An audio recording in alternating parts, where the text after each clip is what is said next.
if we sound like a robot today.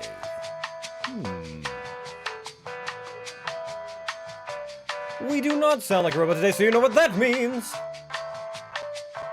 Hello, Genesis, beautiful beings, little light web. Sectors are back with another live stream. How's it going, everybody? Hello, hello. Happy Wednesday. A little bit later of a start to our Read Wednesday this week. I was waiting for the Yonder World to drop on Steam, and it appears there's been a bit of a delay. So it is live on Ichi? I'm not sure how it's pronounced. But there's been a delay for the Steam version of it. So I don't know. We'll see. We're gonna start out just kind of chilling out with some other voicey things, some manga, some short stories, the usual, as we are known to do on our Read Wednesdays. And then I've got, if you hear pings in the background, that is my my email that I have open to my other monitor. And we'll see if we get our key in the stream. If not, we could probably just grab a copy off of Ichi. As far as I know, it's free. I'm not sure, but hopefully we'll get to play some Yonder World today, and I will find myself. I'll try and find Cassius and see what lines they used, because I'm very interested to see that. In case y'all were wondering, I'm Cassius in that game, and I'm very excited. It's my first time playing a demon in a game, and I like it. I'm a fan. But we'll see how it goes. Let me just see how the audio balance is. But good? It's a little loud. Why is it still loud? I swear I turned the volume down on the music.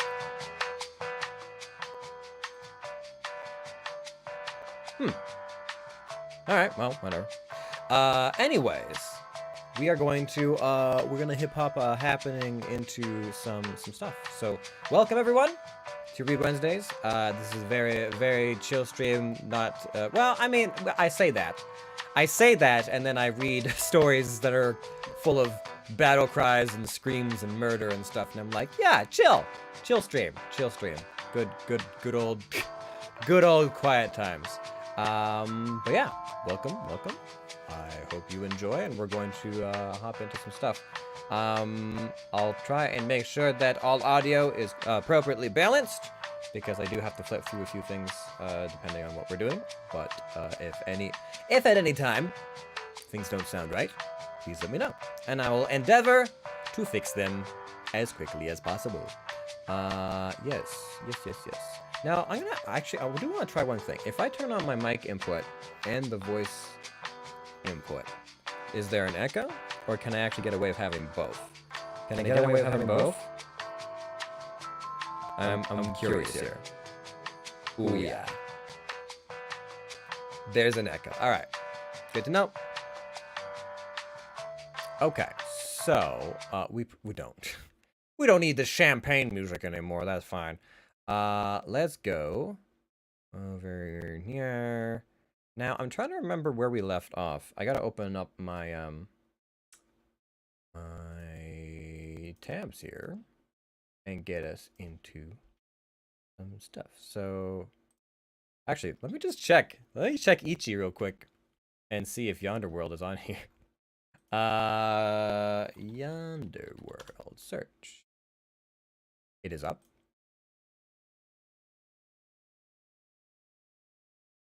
Aha. So I can just grab it if I want. Cool. All right. So we will warm up with some manga, and then we will swap over to Yonder World, because we can grab it. Nice. Okay. So let's see here. I want this one, and then wait, it even remembers us. It didn't log us out this time. The wonders never cease. I think the manga we're reading is still being updated, which is fun. I didn't realize. They're like 180 chapters in, and we're like on chapter 26, I want to say. And the last time I left off, we had just murdered a bunch of people. Oh yeah, that's right. Yes. That's right. Now I remember. Okay. That's good, that's good, that's good. Okay. Let's go to our... Yes. Okay. Wednesdays, open up that, capture the Chrome, swap us over, bam! Kind of, sort of. Do I need to bring this down some? Do I need to stretch it? Why do I see... I see the... There we go. There we go. That's better. Okay. I'm not sure who's all turkey lurking in the chat right now, but welcome, welcome. I hope you guys enjoy the stream. Good. Let's get started. So this, for those of you who may or may not know, this is called Solo Leveling. I believe it is a Korean manga, and the premise of the story is kind of like if people could level up and be adventurers in the real world, like dungeon portals open up, and if the boss inside isn't killed, then monsters come out into the world and fuck things up for people. And when this phenomenon happened, a bunch of people became like adventurers types. Like they suddenly got like the ability to use magic or be a warrior or a rogue or whatever. And our protagonist was the weakest. The weakest of the weakest, but he survived a very traumatic, horrific dungeon, a special dungeon, where he was the last one in, and completed the special event, and he had a second awakening, and so now he levels up more like an RPG character in that he actually gets experience points, and he can keep leveling up, which is different to other people. And that's all we kind of know so far. So, this.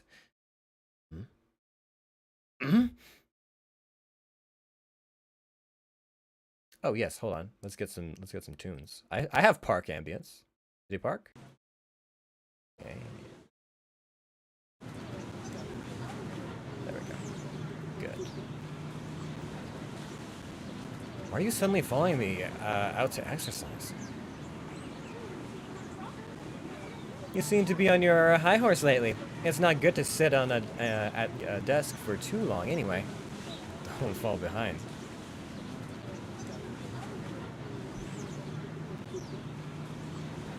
Jin, hypothetically, if you suddenly got 3 trillion won, what would you do? Why are you asking? I feel like I'm not in frame. Hold on. So I'm going to slide myself over a little bit more. A little bit? Did that work? Maybe deposit it or move to a bigger house? And the leftovers? Well, I haven't really thought of that. Aren't the numbers too unrealistic? Why 3 billion? It's not that unrealistic.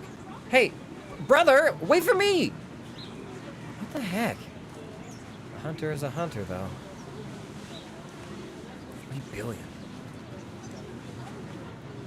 It's the building we're constructing, and plan on using it as the guild office. The estimated price is 3 billion, but it will rise. A 3 billion won building for doing a C-rank raids 19 times? So, you're saying it's just a small investment as long as you can become a guildmaster? That is correct, sir. What should I do? 3 billion. Normally, there would be no reason to refuse, but... unique. I am aware of it. I'm a special case, even among the reawakened. Since nobody has heard of a hunter that can level up and grow stronger. If I continue to level up like this, it's possible that I could reach S rank. Oh, maybe something even stronger than that. If that happens, 3 billion is nothing. But I have a condition. You can tell me anything, sir.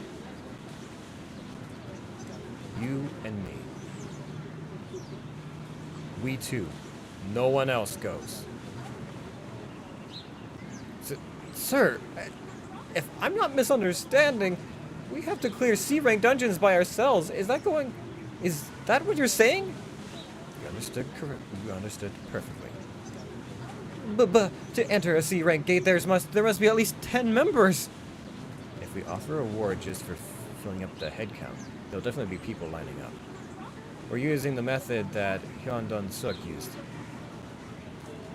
But isn't it too dangerous, sir? You can put 2 and 2 together. You can't put 2 and 2 together. In other words, if we're fine, then nobody else will get hurt. Think about it. Say we succeed, fully complete 19 dungeons after creating an attack force. We become an attack force that came out safely 19 times. Won't it be helpful to show your skill to your father? I get it! Let's do it! That way, sir. I will recruit our teammates. Alarm. Daily quest. Preparing to become strong. Has been completed. Huh? Oops, I accidentally overdid it because I was in thought. Push-ups, curl-ups, squats, running, 11 kilometers. What happened to Jinha? Well, does it matter? Why is it recording even when I complete the goal? I have to wait for Jinha anyway, so I should fill it up as much as possible. Or should I fill it up as much as possible? 20 minutes later. 200 push-ups, 200 curls, 200 squats, 100, and or 11 out of 10 kilometers. It's not going above 200. Is it the same for running? Since I can run 200 kilometers, let's start with 20k. Brother! Hey! Washington, USA.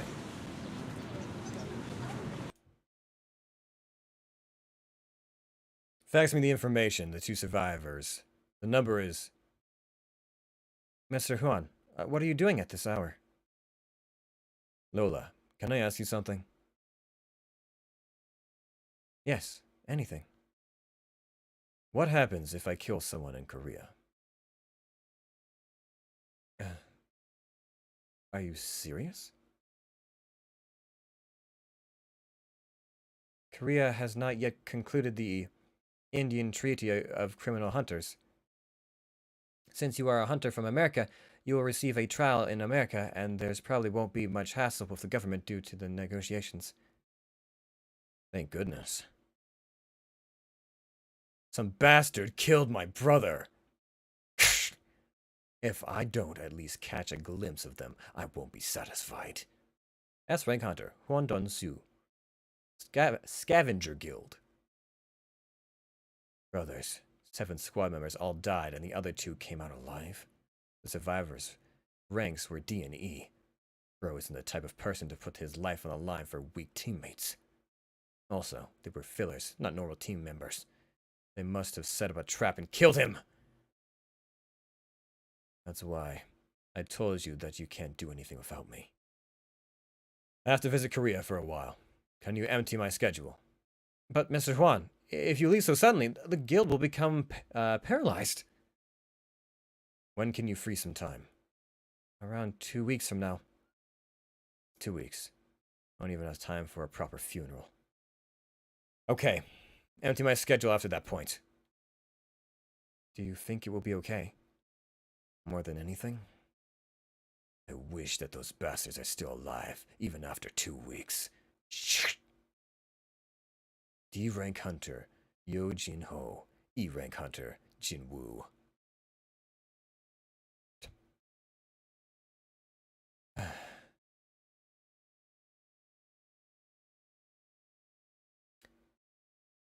After completing goals twofold, the daily quest turned into a hidden quest. Item, Demon Castle Key. How quaint. Item class, S. Type, key. A key that allows you to enter dungeon Demon Castle. Can be used in Sungpa Gu Tower. I expected that I would get a better reward than usual, but to think that I would receive an S-class item. Are hidden quests only given when daily quests are done in excess?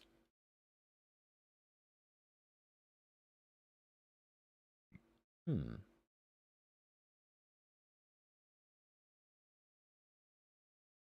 Sorry to hear it got delayed. I'll still play the demo today, though. Hey, Alandra. Hello, hello. Yes, it got delayed slightly. At least it got delayed on Steam. It's still up on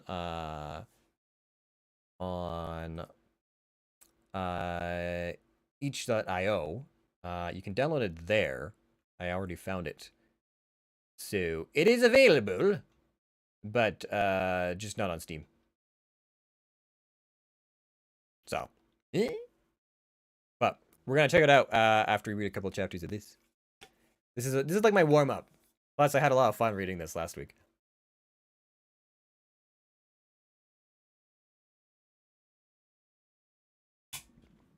How goes things on your end? This is a good chance, since I picked the blessed random box. Was not able to obtain the cursed random box. Anyway, since I attained the dungeon key, I have no choice but to go in. You barely survived the last one, and that was like 3 levels lower. Oh my god. You have a death wish, my friend.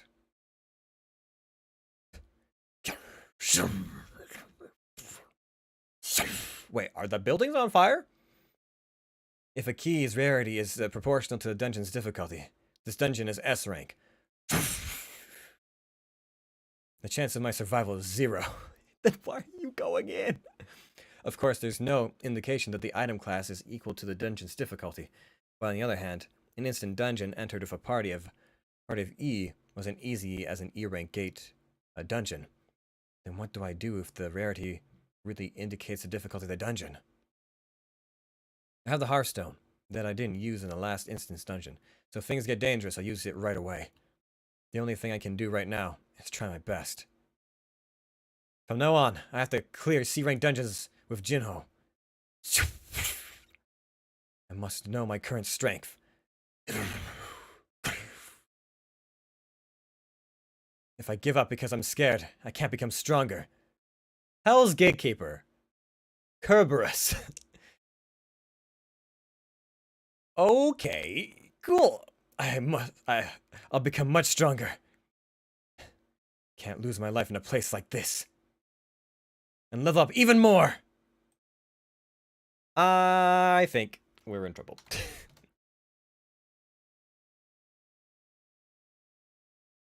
Let me see here. We might need some better music for this, because it's about to get intense, huh? We're about to fight Cerberus. Which doesn't seem good. Doesn't seem good. Does not. Okay. If I give up because I'm scared, I can't become stronger. Hell's Gatekeeper. Cerberus. Oh, they changed it. It was Kerberos before. Cerberus. I'll become much stronger. Can't lose my life in a place like this. A key that allows you to enter a demon castle. The rarity is S rank. If the key item class indicates a dungeon's difficulty, then my chances of survival diminished. The best choice is to level up as much as I can and enter the instance dungeon when I have the chance in the future. After B rank, the difficulty of gates rises explosively. Luckily, the chances of higher rank gates opening drops with every level, so only a handful of S rank gates have ever opened. One of them opened on Jinju Island. After an S rank dungeon gate broke, it became a wasteland where humans cannot live anymore. Even if S rank hunters create a team, it's unsure if they could clear S rank gate or not. With the current state of deployable hunters, clearing an S rank gate is near impossible. Because of that, with my current level, I had to abstain from entering S rank dungeons. I can't compare the danger of that many S rank monsters to anything else. Toughness that cannot be penetrated. Strength that would result in instant death.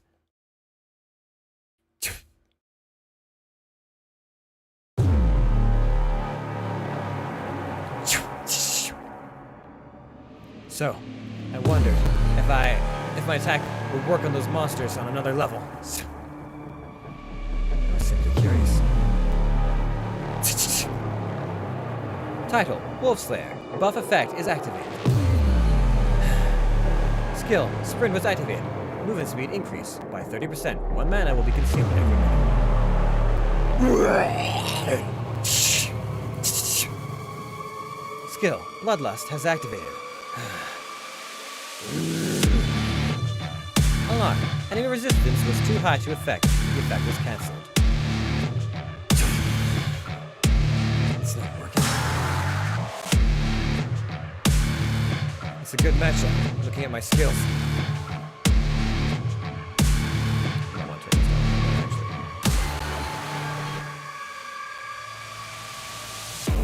It's a good matchup looking at my skills.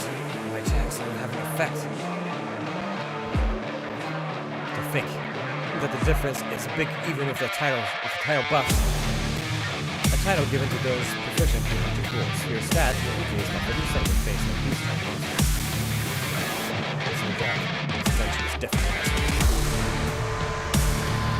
Alarm. Hell's Gatekeeper Cerberus is using skill. Wrath. Wrath will last for 3 minutes. Cerberus stats will double.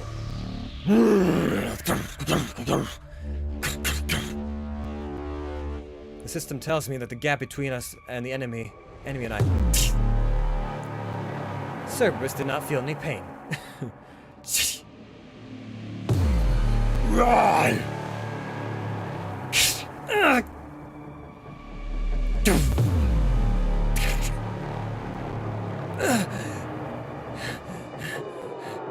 HP 1290.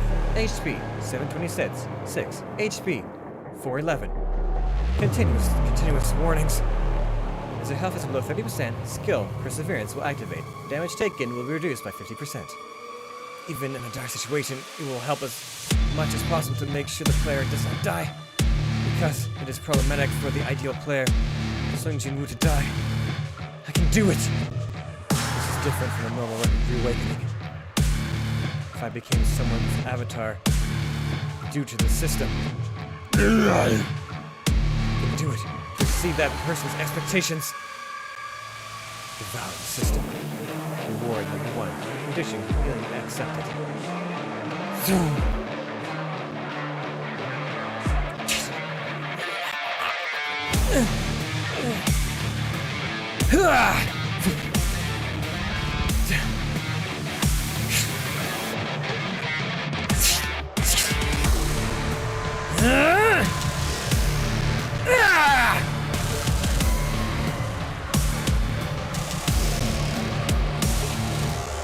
Alarm. You're slain. Hell's Keeper Cerberus. Level up, level up, level up, level up. Thanks to you, I realized that I'm leveless. I will die if I open the castle gate right now. I'll return once I've become a bit stronger. Item. Warden's Necklace. Item class. A. Type. Necklace. Plus 20 agility, plus 20 cents. Castle door key. Item, Cerberus Fang. Item class, non-type material. A fang that can be obtained by slaying Cerberus.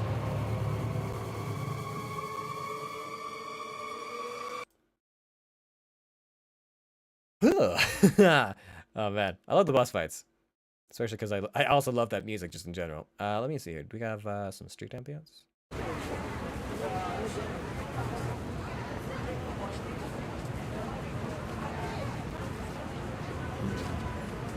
That man needs a cup of coffee. What business? CEO, did he say he was? Job requires you to talk to me. I heard that everything that happens in the dungeon stays in the dungeons. What are you implying? Here's 20 billion. I think you understand what I'm trying to say. Please, Hunter. I beg you. Please. Kill those bastards! In addition to this money, 10 billion more to take care of the other hunters. Is that possible for you? It's no problem for me to kill those insects you mentioned, but there are also hunters in the dungeon along with those insects. There are other hunters in the dungeon. You mean? If you become a B-rank hunter, you become separated as a high-class hunter and receive more calls from major guilds. But do you know why I endured starvation and entered the monitoring department of the Hunters Guild? For me, it's much more fun to kill people than monsters.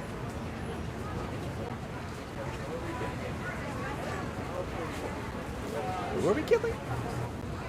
Who is he killing? Is this on behalf of the other stuff? I wonder. Oh, we don't need. This doesn't feel right. I don't think we need that kind of ambience. Yeah. Tap tap.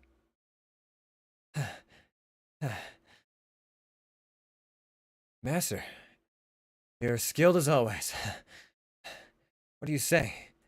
What are you saying? This old body will become useless if I don't train it properly? It's obvious you were going easy on me. Were you putting less strength into your thumb? Strength in your thumb out of consideration for me? That wasn't even a handicap, if you still had both your arms. Stop. You're still talking about that even after it's been a few months. Ring. Emergency call. No rank hunter keeps getting these kinds of annoying calls. No rank hunters keep getting these kinds of annoying calls. We'll have to stop here for today. Master, are you really planning on postponing your retirement? Retirement? Even if I live long enough, will I? With my remaining life, I want to stay useful to the world. But it's really surprising. An S-rank hunter being taught the way of the sword by a low rank like me. Because even a high rank, because even with a high rank, I can't make it up. I can't make up for a lack of skill.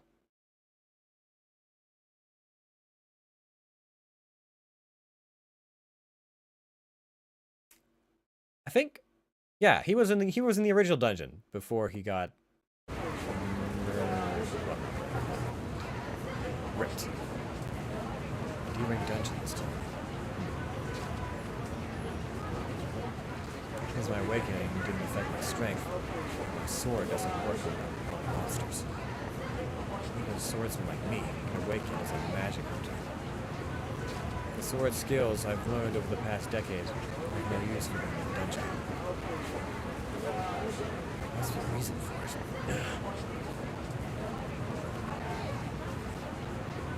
Excuse me, you... Perhaps? Are you Mr. Sung?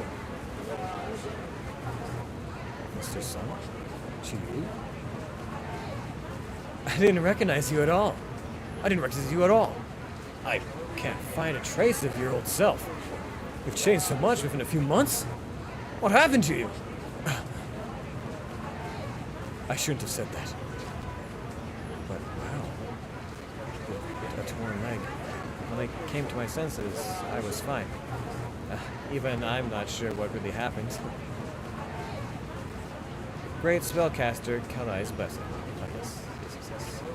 Will rehabilitate any disembodied body part after restored that are restored. What? Could that have really happened? It's not good if a young man like you becomes disabled. What a relief! Such a relief! Don't worry about it. I'm lucky to have kept my life. Don't worry about this. I'm lucky to have kept my life even with the few skill I have. Even though I heard rumors that you were safe, I can't believe, even after seeing you with my own eyes. Are you also going because of the guild orders? That's right. You as well? No entry. You're already here. What a day this is. The members of that day are all here. Oh. Jinwoo? Juhi.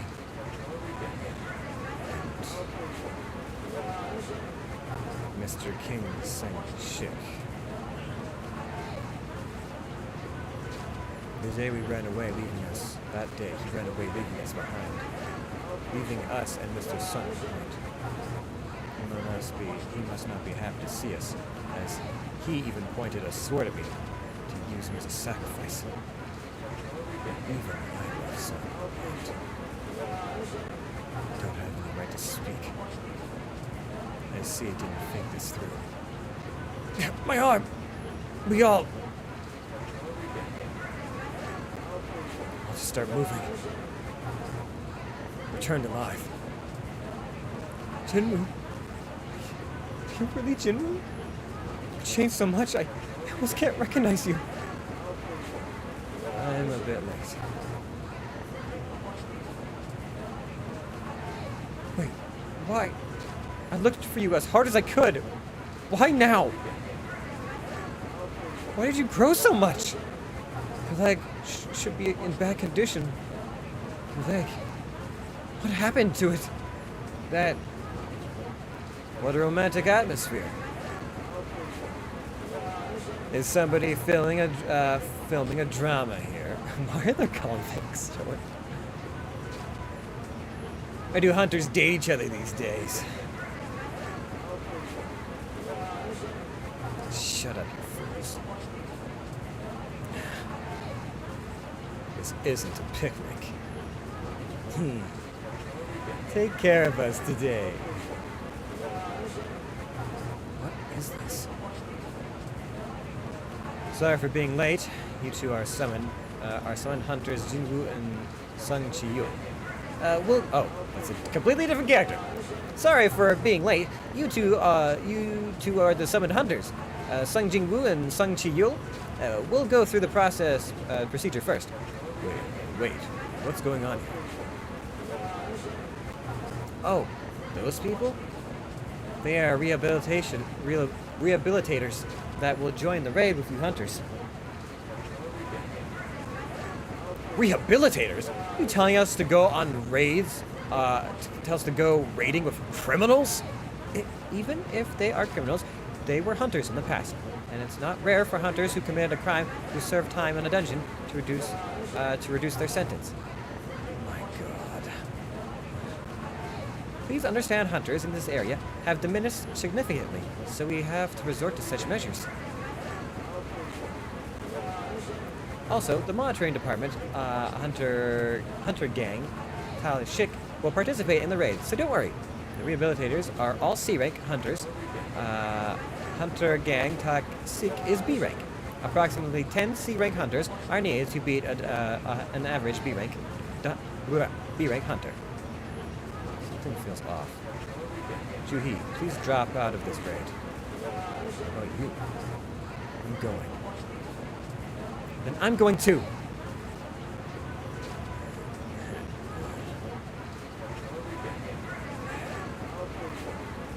Awkward.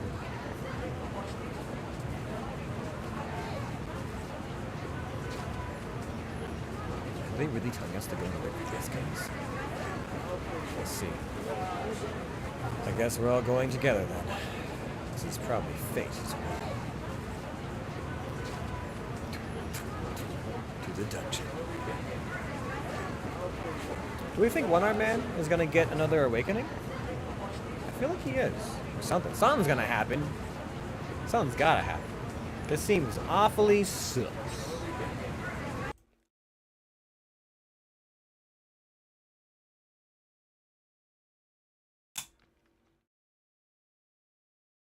Let's see here. I'm going to need some kind of weird, some kind of creepy ambience, right? Like this, probably. I don't know if it's a cave yet, but we're gonna find out. That's a bit loud. Bring that down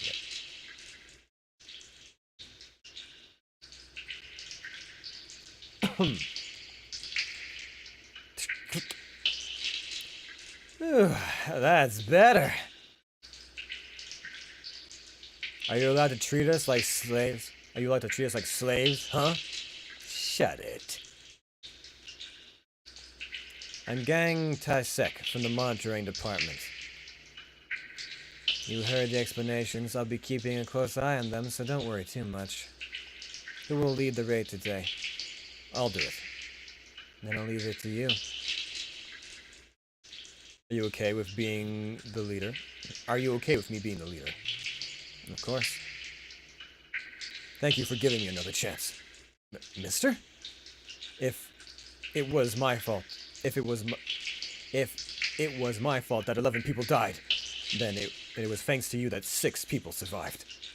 My responsibility was the greatest when it came to not being able to protect everyone.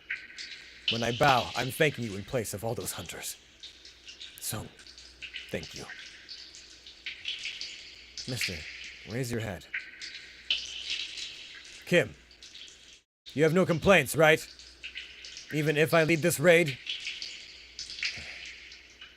Do whatever you like.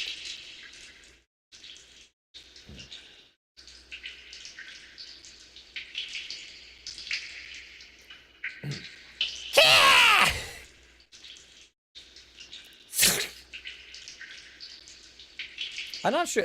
That's not a cut. That's a.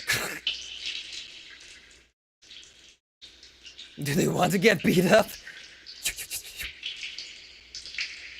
How bland. Try coming at me in packs. I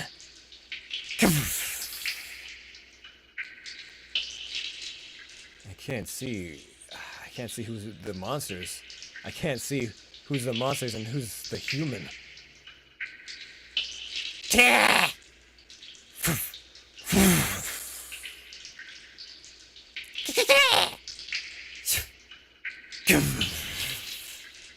Actually, do I have that in this? I don't know if I have it in this list. Ah, I don't. Wait, maybe I do. Hold on. Do I have the fireball sound effect in here? I don't think I do. I have others. I have lots of other ones. I don't think I have that one. Oh, actually, we should do this.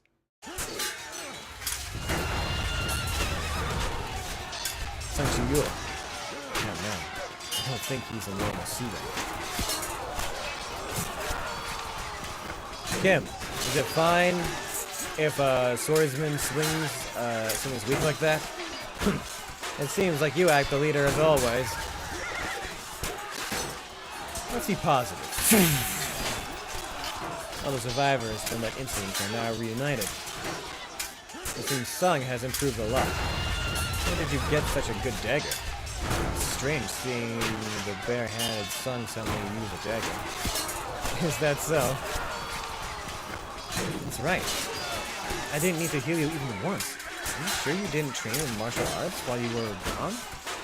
I just do some exercises every day. I think the fighting has ended since they're just chitter-chatting now. I guess it is as a joke, but it looks like he's changed a lot. You're different from the Jinwoo I used to know. Not only his appearance, but his aura too. Is he really the Sung I knew? He used to have a hopeless feeling to him, but now he has a relaxed sense to him. He's truly become a man. On the other hand, Juhi seems afraid. To be afraid of mere goblins, her trauma must be deep. It's unfortunate, but at this rate, she'll have to retire. Done. The paths branch into 3. Since the difficulty is relatively low, how about we split up? Although the danger might increase, the clear time will significantly decrease. Let's split up. I'll bring the criminals to the rightmost path. So, if you perchance find the boss room, you can come tell us quickly.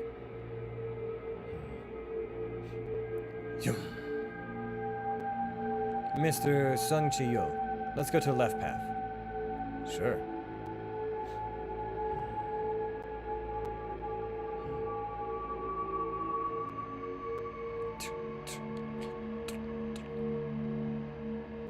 Oh, they split to... Oh, okay, they split to 3 groups.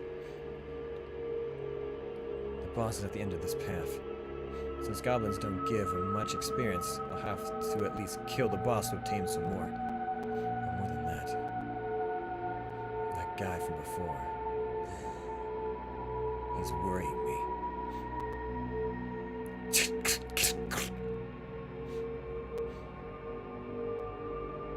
Did you take care of them? This is a piece of cake.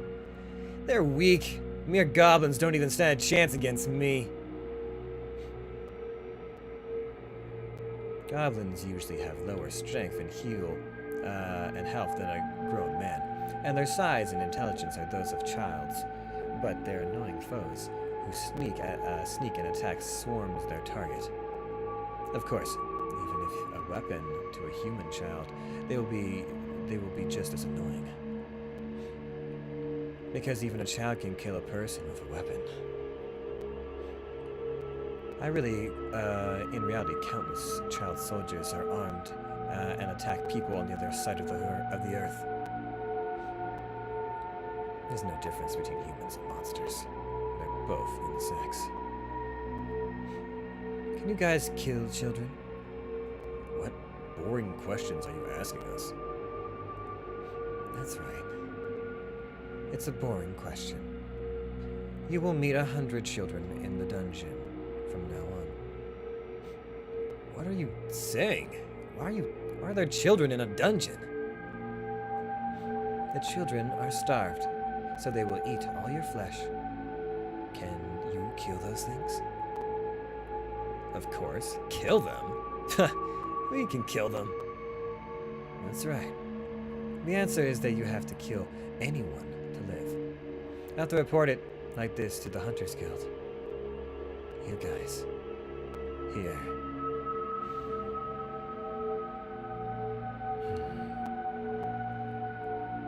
Met 100 goblins.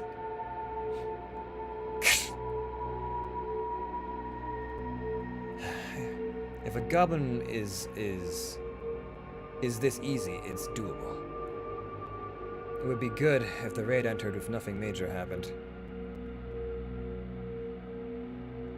I don't think anything will happen. If the weakest hunter came, it means the dungeon is also weak. They used to say that, although it wasn't strictly correct. I've decided. After this raid, I'll also bow to Sung and apologize. Don't you also feel guilty? We both ran away. We also call ourselves hunters. We can't just act normally after leaving a teammate behind. If we're going to continue being hunters, we have to get used to something as small as bowing our heads. Although I don't know if he'll forgive us. No, even if there's no way he'll forgive us, I will apologize. We have no time. Let's go. Since it's just the two of us, we have to be careful. Yes. Maybe the others are already finished up and left?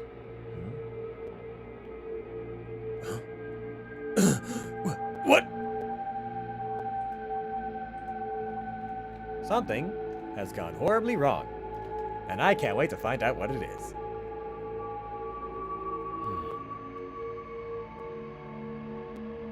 Our cuties made a nuisance of themselves, huh? The job was to kill with us as much pain inflicted as possible. Did I wreck them too quickly? Well, it was fun watching you all crying for help with your guts seeping out, but what can I do? They're telling me to kill you quickly. Please don't kill me.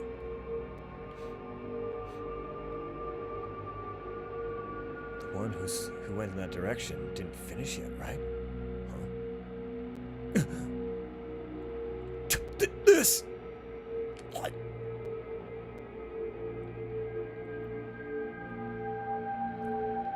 What? Why are you two appearing from there? So the paths were connected, huh? That means the way to the boss room is to the left. Now I don't have to roam around aimlessly. My schedule's changed a little.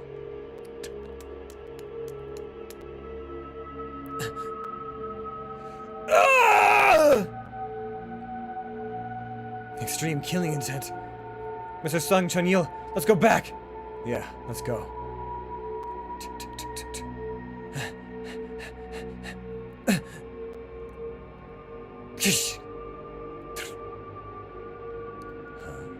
Pretty fast. What are you doing? He blocked my ambush. What kind of strength? You actually stopped that? Your senses are pretty sharp. Even if my orders were not to get into fights with the others, it looked like the B-rank healer was going to be a nuisance, so I tried to remove her first, but I guess I'll have to change plans. What is this? Suddenly, I'm going to kill you all. Just like them. What? Why is a guild member doing this? Huh? Dear? Yes. You're a hunter job. Can't you quit it? Again with this? It's too dangerous. But what else can we do in the era of national depression? Haven't you thought about those waiting for someone who might never return?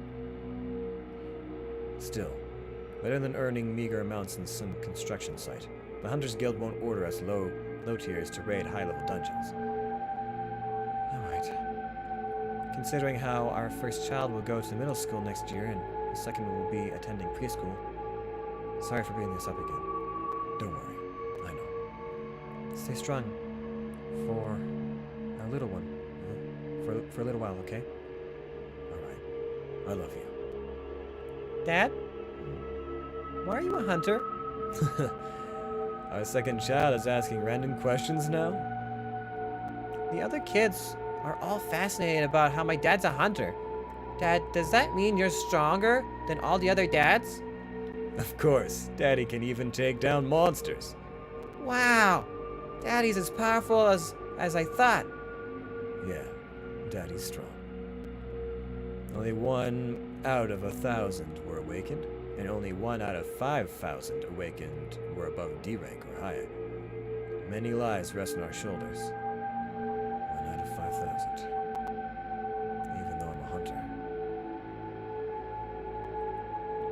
I also know that I'm just a husband to my wife and a father to my kids. So, I can't die today. And not tomorrow. I can't. I can't die.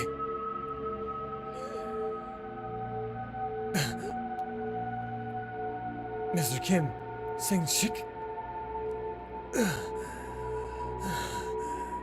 Miss Juhi, heal. Hurry up and heal him! Oh, okay!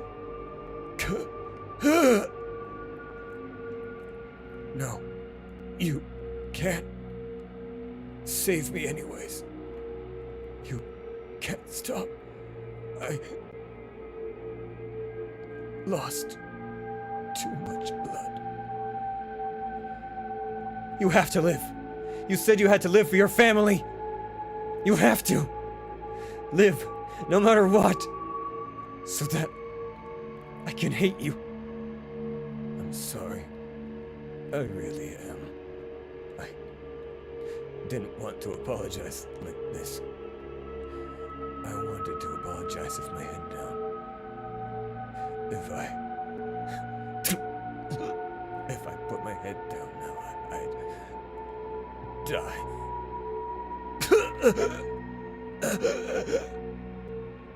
Mr. Sung, I'm sorry.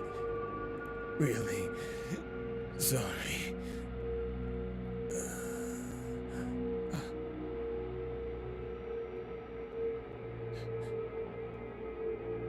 Why did you do that to Mr. Kim Sen-shik? Dunno.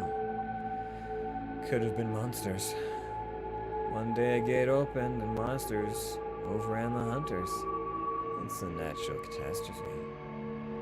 I thought of a good story just now. It used to be a massacre story with the goblins, but I guess I should change it up a little. The criminals broke free and tried to escape. After killing all of you, they tried to attack me. I was busy fighting the boss. But it was too much for them to kill. But I was too much for them to kill the B-rank hunter, Kan Suktai. And therefore, I was the only one who survived the raid. How about it? The people outside would believe that story, right? You piece of shit. No, he's not someone you can beat. I will do it. He's a B rank. There's no way he could be. There's no way he would be hit by a C rank like me. Plus, he's an assassin type. I can't beat him at speed. Mr. Kim, I'm boring in this for a while.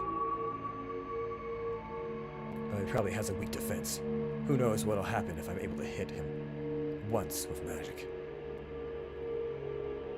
It's been a while since I raised a sword against a human. Miss Junhee is here too. Miss Junhee, can you give me a physical strength buff? Yes! Mr. Sung, with a sword? Let's close the range so he can't dodge.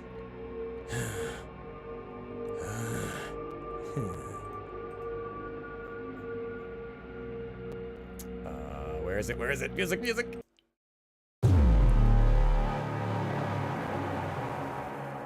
What's a magician like you doing? Physical strength buffs on magicians are pretty useless, but... Oh. Physical strength buffs on a magician are pretty useless, but... For now... Let's do this! I'm a swordsman. Oh boy.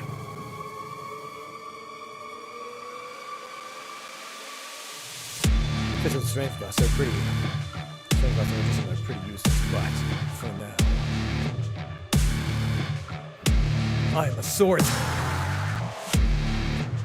Hello, Voldemort! How are you? Welcome to Read Wednesdays. A little different than our Star Wars, as we do kind of voice actor things and read short stories and manga and play visual games.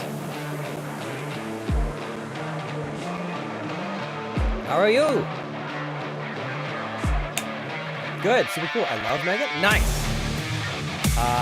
This one is called Solo Leveling. I believe it's self-convenient. Since I'm a magician, I need to be aware of the strength and stamina and the chilly difference between them.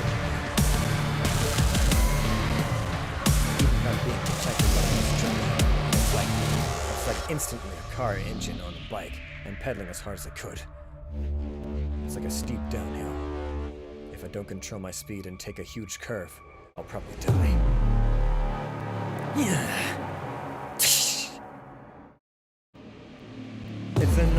It's normal for a magician to be at a disadvantage against an assassin.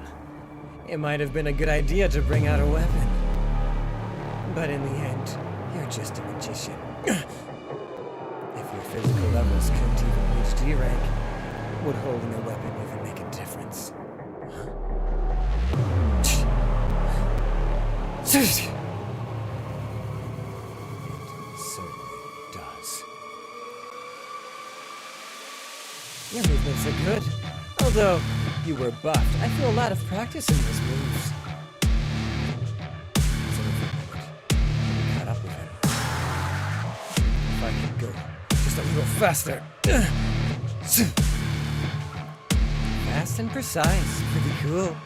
It really was a good idea to abandon magic and hold a weapon. But that's just it. If you think a little, you might realize why there's aren't any magical swordsmen under in the...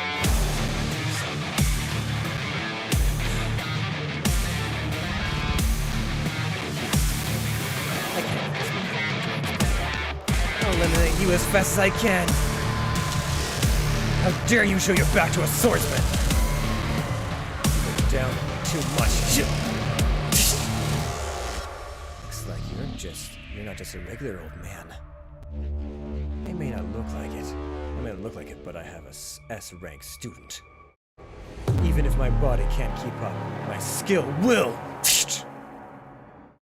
Unfortunately, there's always a limit to someone's given strength.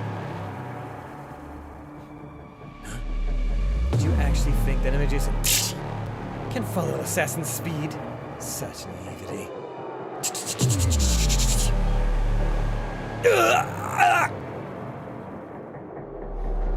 it was someone else, then you might have won.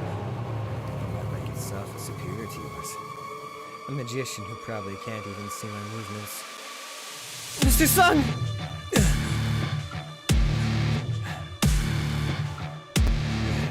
that's right. It seems like you finally realized it's all I'll kill you painlessly in return.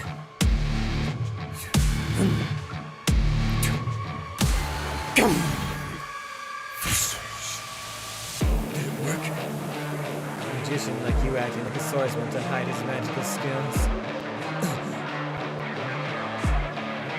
To unleash your magical powers and see the swords hurtling towards you. Not a bad plan at all. Of course. This is it. Die.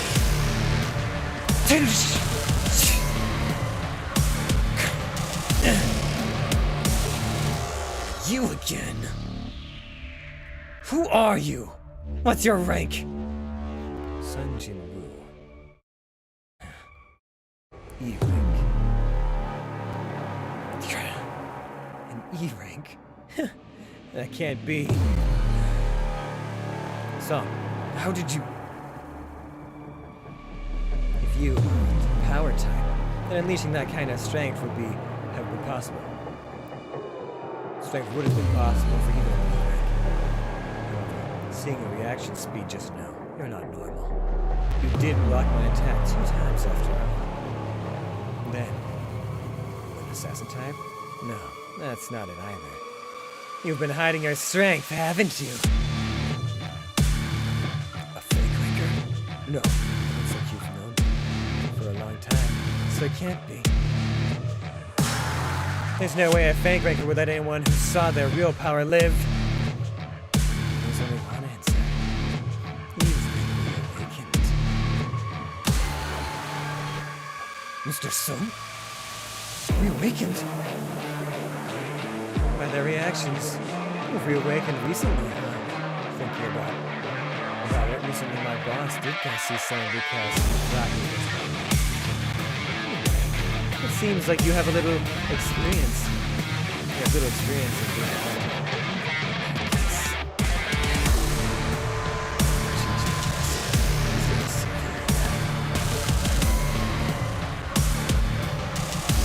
We definitely have to finish. We gotta finish this before we get to the next bit.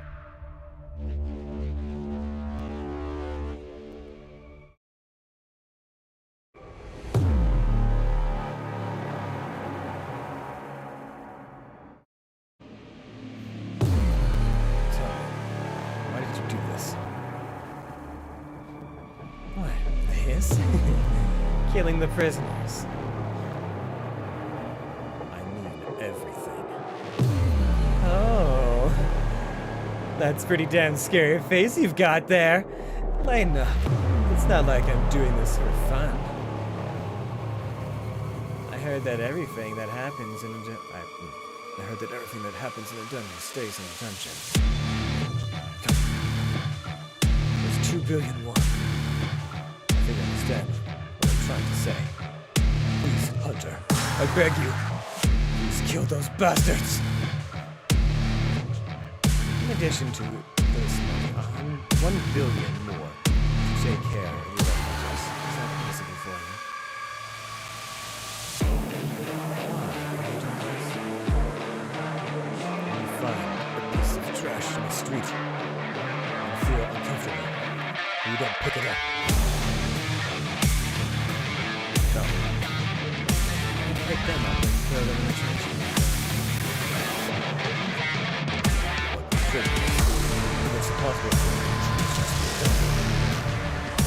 Because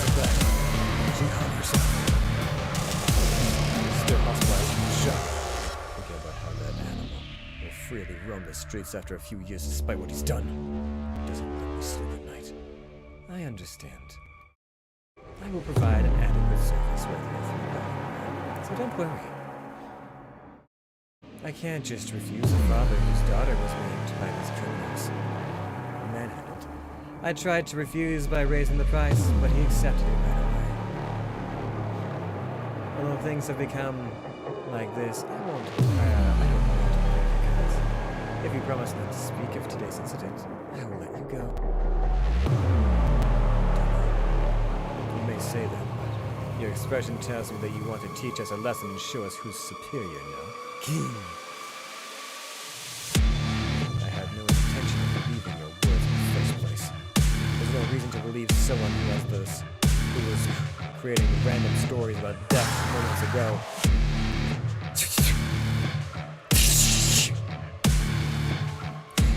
It doesn't matter if you believe me or not. It's just pitiful that all of you will die alongside those insects. Then you're damn pitiful as well. What? Because you will die soon! Yeah. I don't know how many ranks you rose since E rank, but it won't be easy as you think. Yeah. Slow. How can you move like this? Really is no longer Mr. Sun. Hey! 3,000,000,000 is too little for this job now. Who would have thought I'd meet a hunter at this level here? Speeds are the same. Is this your fastest speed? Even if your eyes can keep up, if your body can't, then it's useless. Jinwoo! Stay strong! Haste. Moon booster. I can't play around anymore.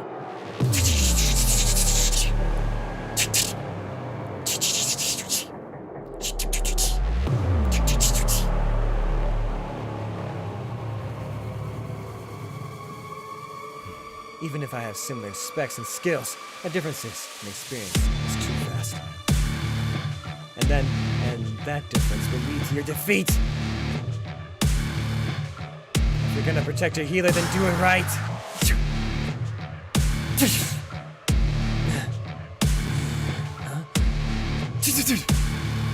Jinwoo! Oh, you're pretty durable, huh? Sorry. Can you lower your killing tone, please? Emergency quest is actually it's sensitive to killing tone. The system activated on its own again. Quest directed. Emerging quest extermination. Our players will have killing towards you. Stay there to ensure you're safe. The quest is not completed. Number of players to kill 1. Player numbers killed.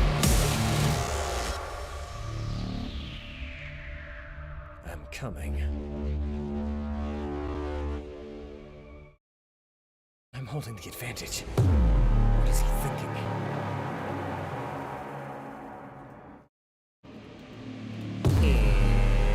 I think that's where we're gonna end off for the manga this time around. Ooh.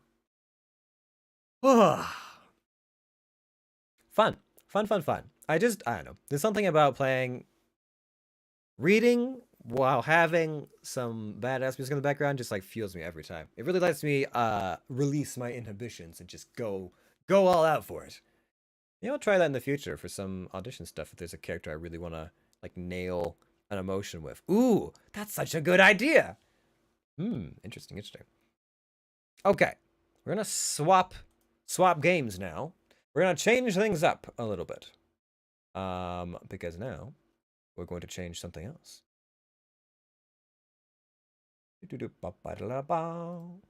Okay, so I'm gonna change my audios over here.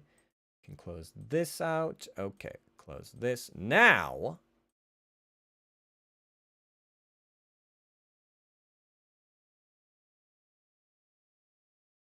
let's see. Yep. We're going to start a game. have to change the title here in a moment, but we'll give it a best. Application. Open that up. Extract all. Extracting. I'm looking forward to this.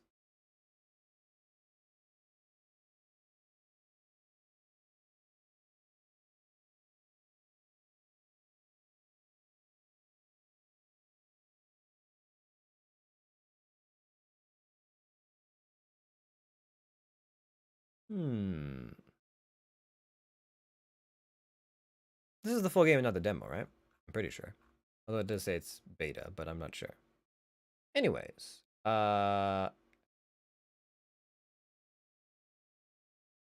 extracted. Okay, they're done. Select destination. I would love to. Oh, it's not done yet. There we go. Okay. Open that up. Yonder World.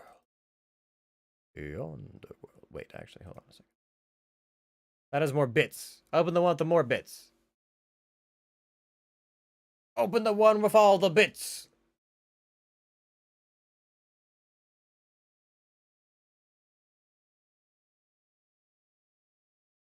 Okay, I gotta input a lot of audio.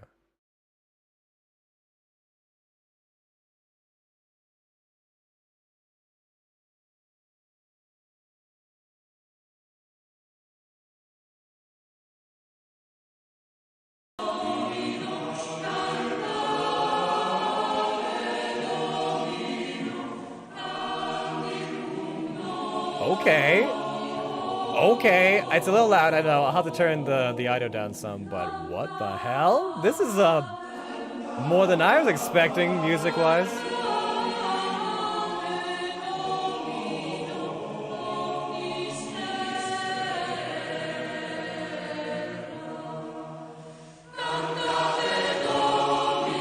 Oh, this is cool. Okay, hold on. I gotta change the titles here, but this is gonna be fun. You can already tell.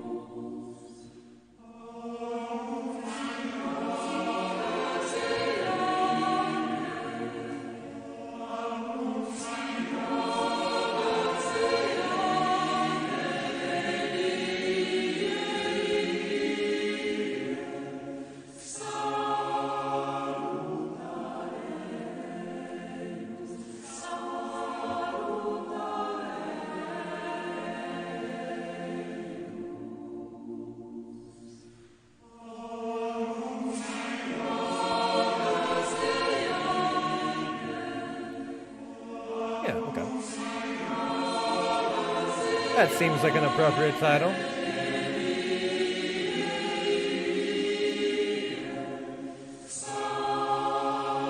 Okay, we'll be updated there, and then we go.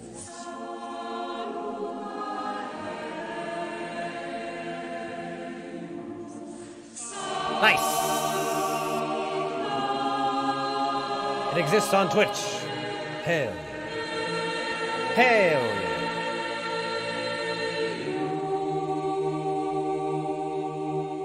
Okay.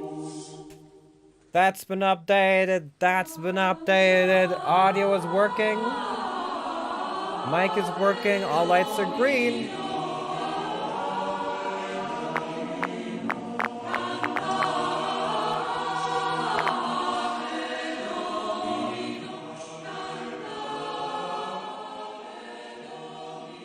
What's that? Is that better? Is that a better balance? It's very exciting. Full screen, please. Thank you. Oh boy. Oh, I can already see my boy. Oh, this is gonna be exciting. Oh boy. Okay. Okay. It's gonna be a good time. I'm looking forward to this. Art mode, settings, gallery. Okay. I think that's about good, right? Let me just see. But how are we feeling about audio-wise?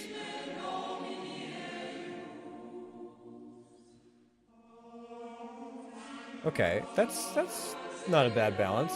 The music is still pretty like epic right now, so I might turn it down a little bit more. Okay, start. Now let me just make this perfectly clear to everybody watching. First of all, hello! Hello. I am Contraption, aka the voice actor for Cassius. And I will be extremely excited when I meet Cassius. That being said, we're playing Yonder World, an interview or interview with the Void.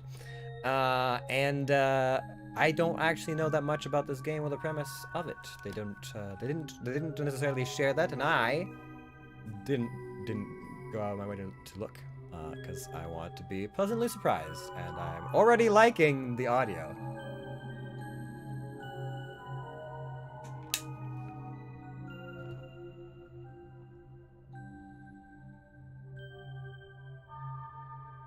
Please, I don't,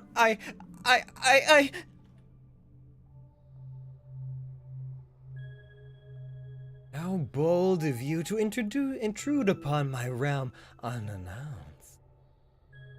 Are you so eager to wipe yourself out of existence? No, You're probably wondering how I have gotten myself... Oh, you're probably wondering how I have gotten myself into this predicament.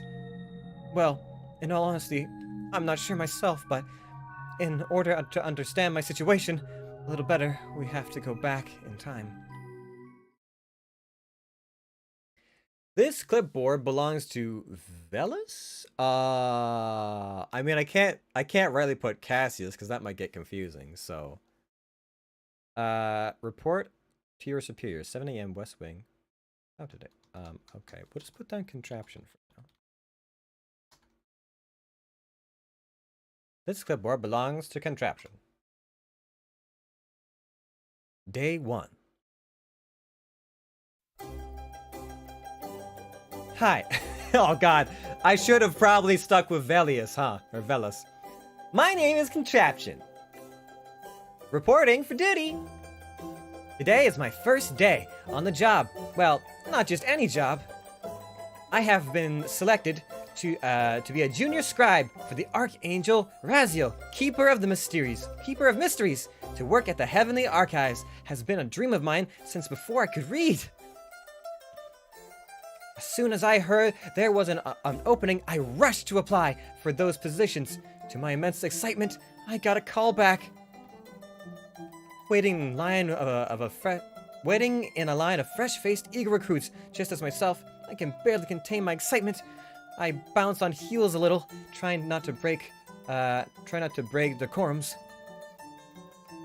I can't help the grin on my face when my turn comes. Ah, yes, your name is here. You have spoken to, Samantha, yes? I have, yes. I see. You have received our standard tablet and a navigation device. Yep, I got them just yesterday. Very well. The device should be already set for your tasks. Follow the instructions on the tablet. The navigation device will point you to the correct facility. I have a question, actually. The navigation device is pointing west, but the archives is north. Could there have been a mistake? My superior doesn't even look at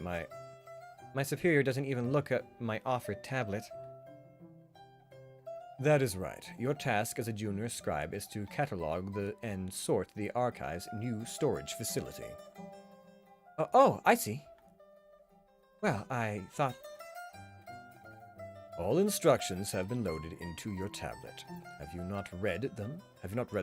Well, I have, but I was assuming that...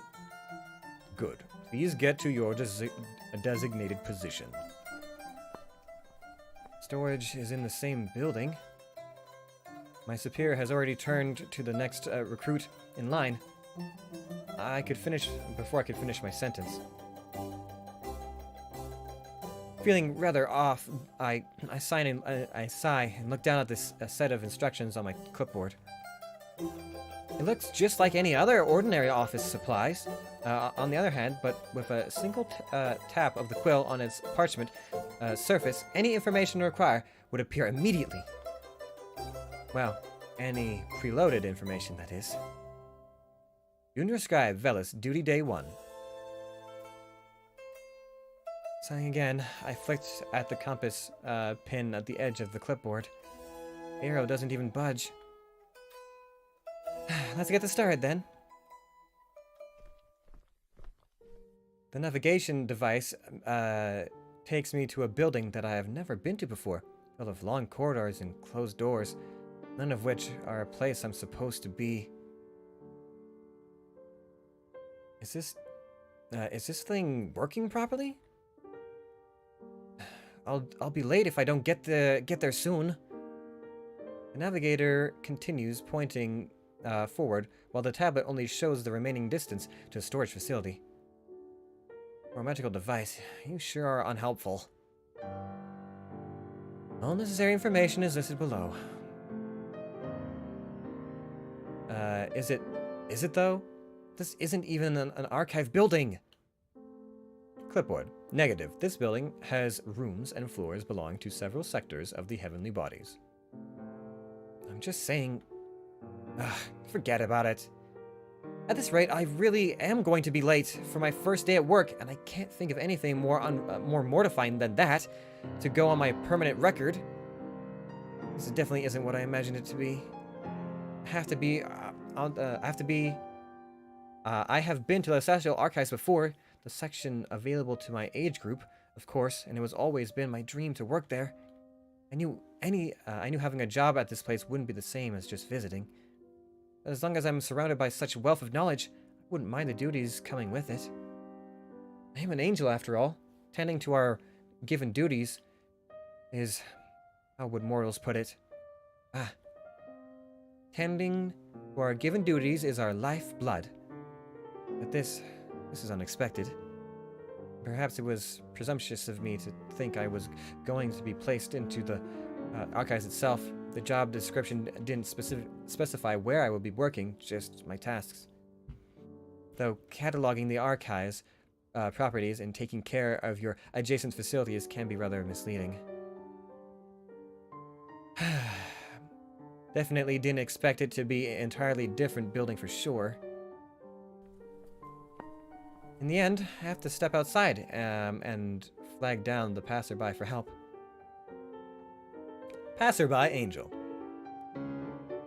You're in the right place, just on the wrong floor. Oh, I see. How would I get to the correct floor? Sorry, this is my first time on the job. You should have read the instructions manual.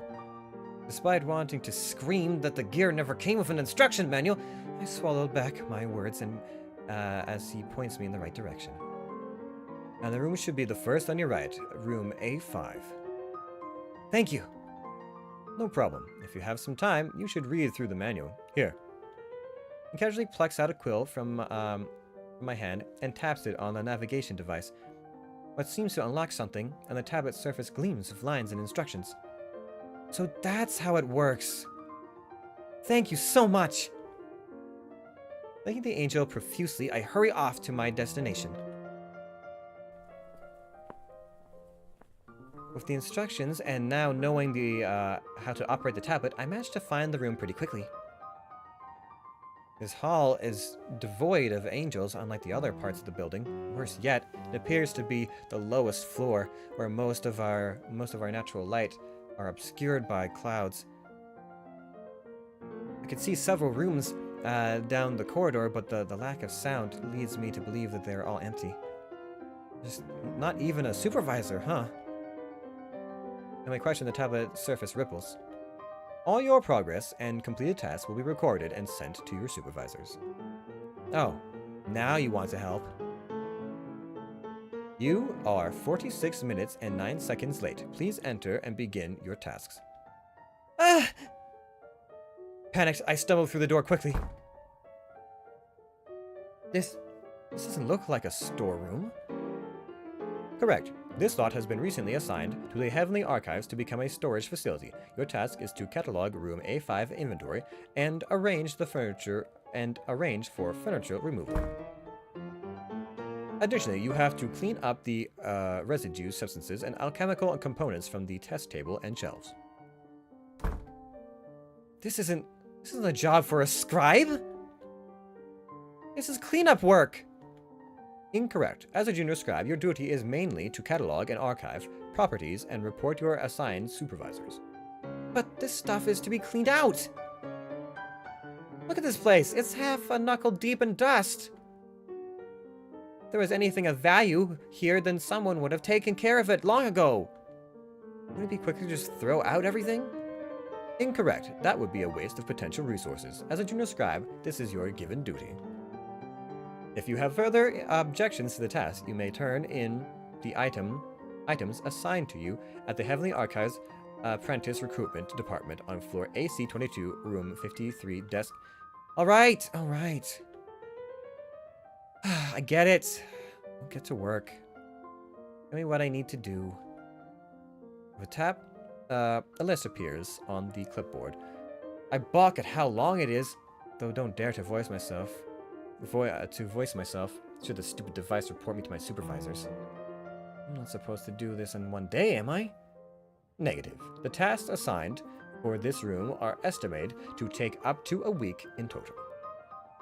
You are to clean up the remaining rooms on this floor afterwards.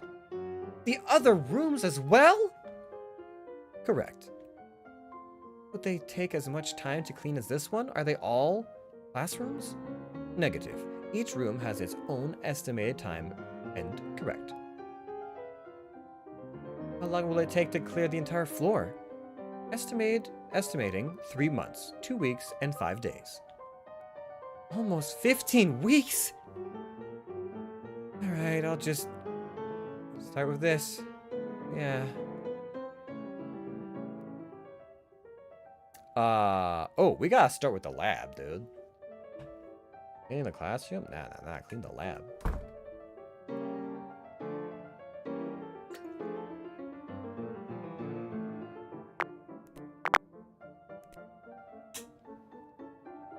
I have absolutely no idea how important my decisions are in this game, but we'll find out. One look at the shelves and I can tell it's going to be grueling work. Nowhere in my training was I prepared to handle alchemical components and substances. Sure, I have a basic understanding of them, as many good scholars would, but that doesn't mean I'm comfortable dealing with them. You sure I'm qualified to deal with this? You are not responsible for any containers that is not labeled. They are all to be placed into transport boxes and sent to this building, floor AC2, room D12. Let's just put them away to be transported. Correct. Ha! First good news you've given me all day. Alright, let's get this done. Luckily, there were a few empty crates at the back of the room. Perching the tablet onto the table, I quickly stack the compound bottles away. Unfortunately, I'm having problems with the jars. A few of the lids aren't secure anymore, and I can see the contents of some jars have hardened. Ew, this one has mold. Shaking my head, I transfer all of the unsealed jars and bottles onto the table. I'm going to need some safety gear to deal with these. There are no labels either. Pretty sure some of them are expired and can be volatile. Maybe... Ah! I should have kept my mouth shut. A thin shine of dust has floated up from the jar. I don't even know what happens next. Only able to grab the tablet and hold it in front of me, and from my face before a flash consumes the entire room. The force of the blast knocks me backwards. My wings slam painfully into the shelves. Ah!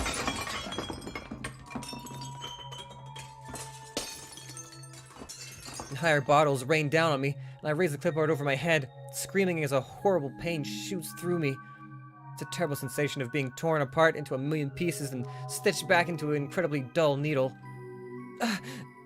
This is unbearable that I frantically beg to pass out, to be put out of my misery.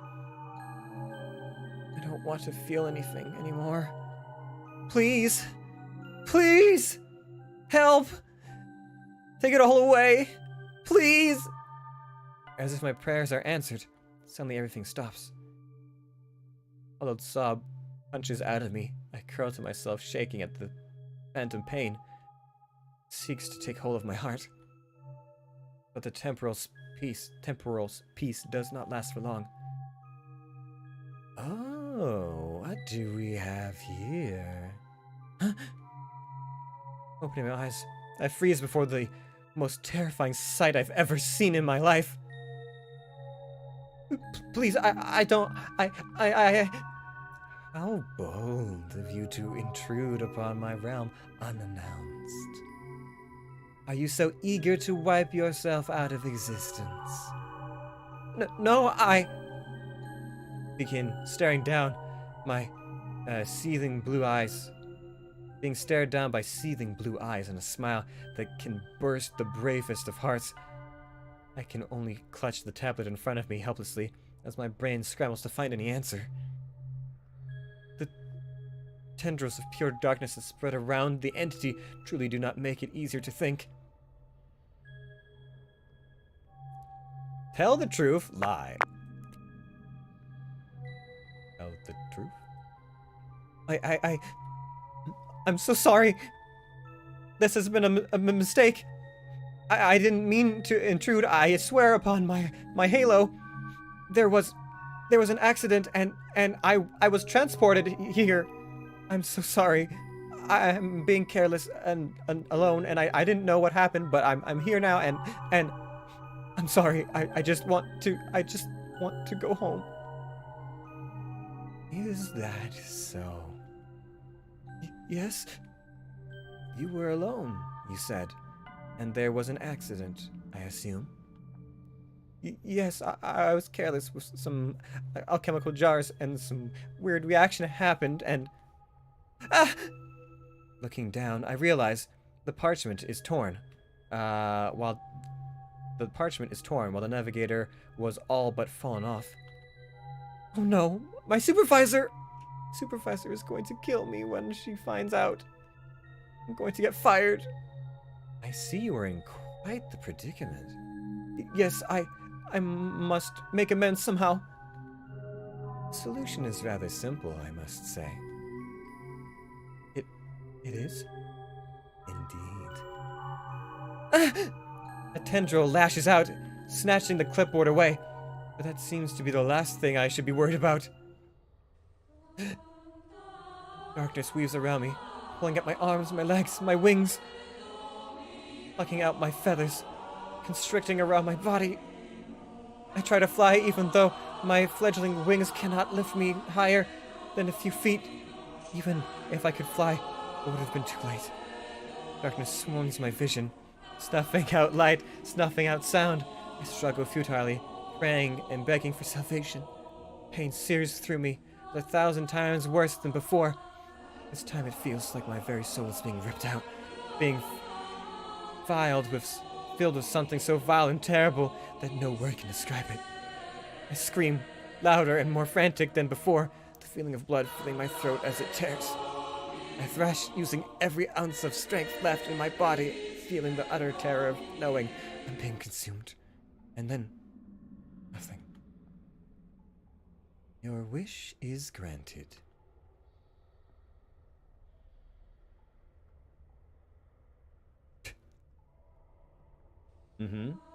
I wanted the pain to stop, didn't I? Alright, we have to lie.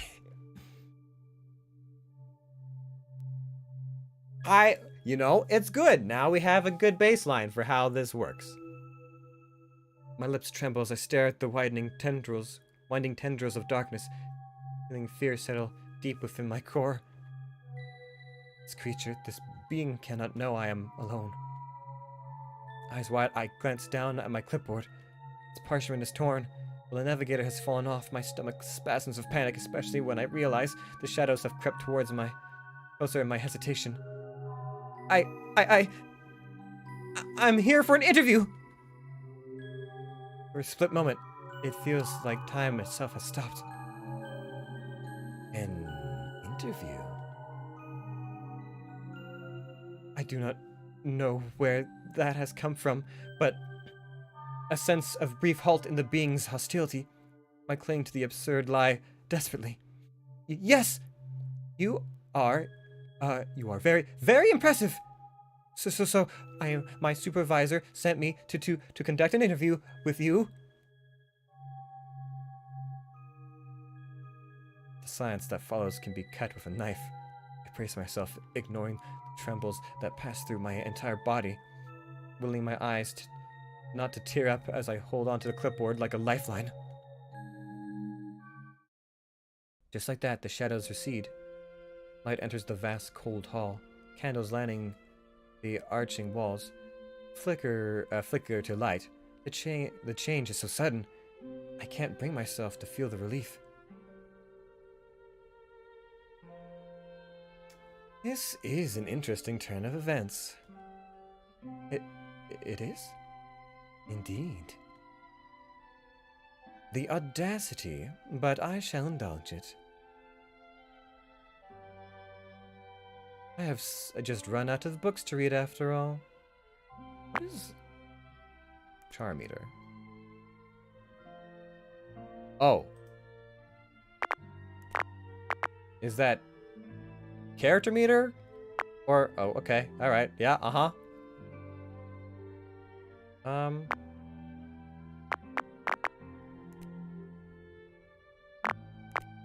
Just out of curiosity, there's nothing else, right? Questions? Okay, yeah, no, we're fine. I've just run out of books to read after all. And I doubt my sweet moonlight would be happy if there is yet another incident. I keep myself as still as I can as the being before me rambles, seemingly lost in her own train of thoughts. The creature she, as appearances suggest, is fair of looks. Well, that is being modest. She is beautiful, alluring in a way that makes me both unable to look away and fearing for my life. Those blue eyes gleam in the dark lighting, exuding a chill that settles deep into my gut. My wings twitch as I recall those tendrils of darkness moving as an extension of herself. I dare chance a glance around the vast hall I have been brought to. Everything is exquisitely crafted, from the plush carpet under my knees to the impressive architecture, the details curving above me. A throne room, I realize. Where the hell have I been sent to? Where are my manners? We have yet to introduce ourselves. I have many names. Xanthrek, the Broken, Mortia, the Taker, Vorth Randi, the Ravenous, she who takes, but you may call me Dethril. Dethril? My name is Contraption. Pleased to make your acquaintance. I perform the best bow I can in the position that I am in. Dethril seems amused, or at least I hope she is. Perhaps her amusement would keep me alive for a little longer. You may rise. Thank you. Solely because I don't want my still shaking legs to give out under me, I stand up. My stomach has not stopped twisting in fear, but at least without the lashing, shadowy tendrils, I feel a sliver of confidence. I am truly sorry for the sudden arrival. I don't think my superior managed to reach out. Way over yonder, yonder is not so easily found. Pardon? Do not mind me. I am surprised your superior has heard of me at all, let alone wanted to conduct an interview with me. Immediately, a hot and cold sensation rushed over my back. With great resistance, I tried my best not to let my wings flutter unnervingly. Yes, I am a scribe under the Archangel Raziel, Keeper of Mysteries. He records all mysteries and secrets of the universe, especially of those who are divine and of incredible powers. In a more common circumstance, I would have been I would have some identification with me. But unfortunately, it seems my clipboard, paperwork has been damaged during the transportation. I quickly hold up the clipboard with the torn parchment for a brief moment before clutching it, and the navigator close to my chest. Ephiel smiles, has not flickered once during my lengthy introduction, and I barely resist the urge to fidget. Nothing I have said is a lie, technically, aside from the purpose of my visit. I see. Unfortunately, I have not received any formal missives of your arrival. So, do forgive me for the cold reception. It is no trouble at all. I should be the one sorry for the abrupt arrival and less adequate introduction. There's no need to fuss so much. I understand my realm is difficult to reach. Thank you for your consideration. Truly, this was a miscalculation on our part. Very polite, aren't you?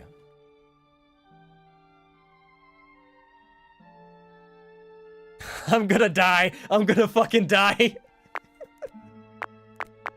Flattered. Speak truthfully.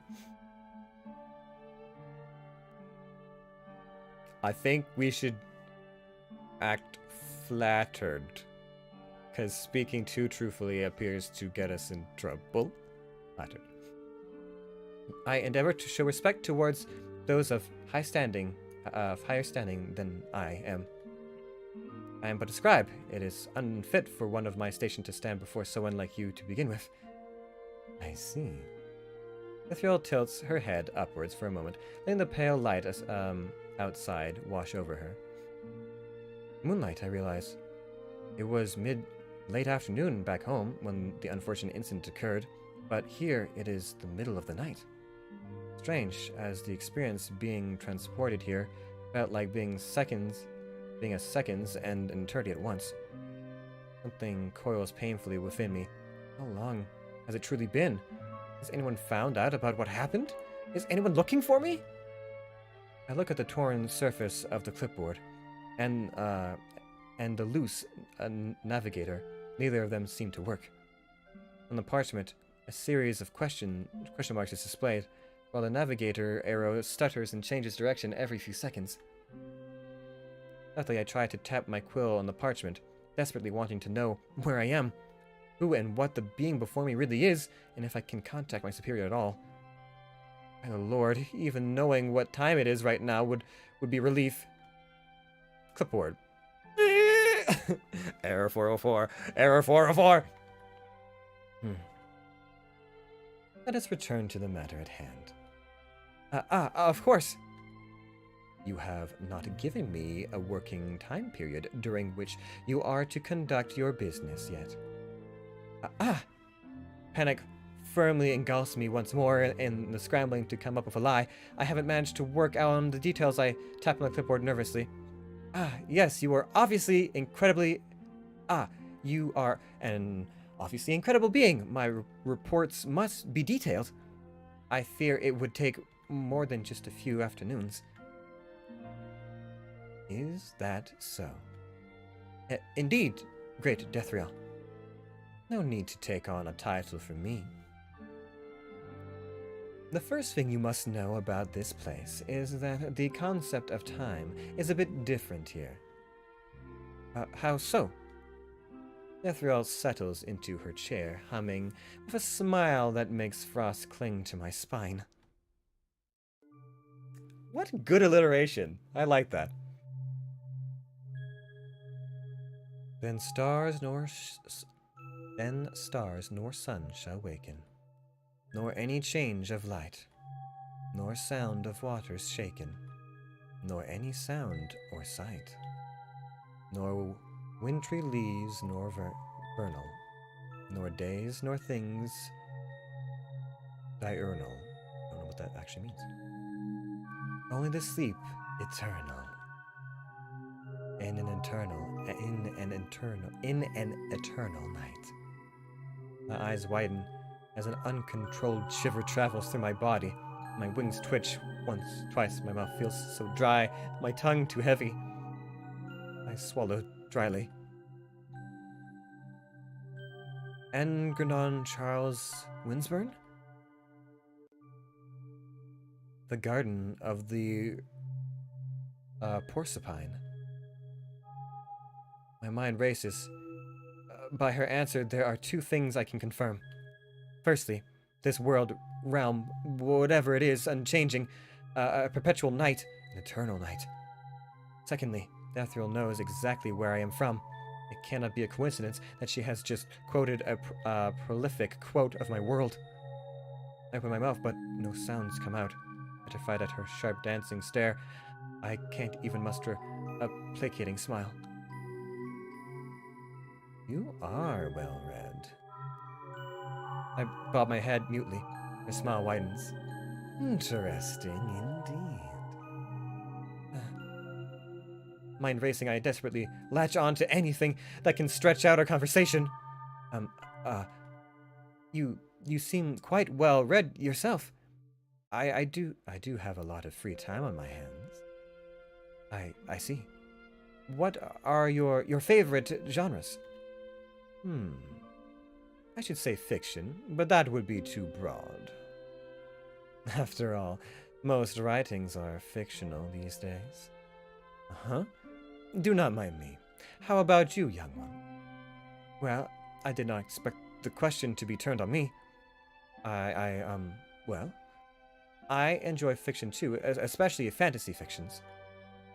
I know that's a bit strange coming from an angel, but I've always found it easy to immerse myself in depictions of other worlds, especially those that are, well, imaginative.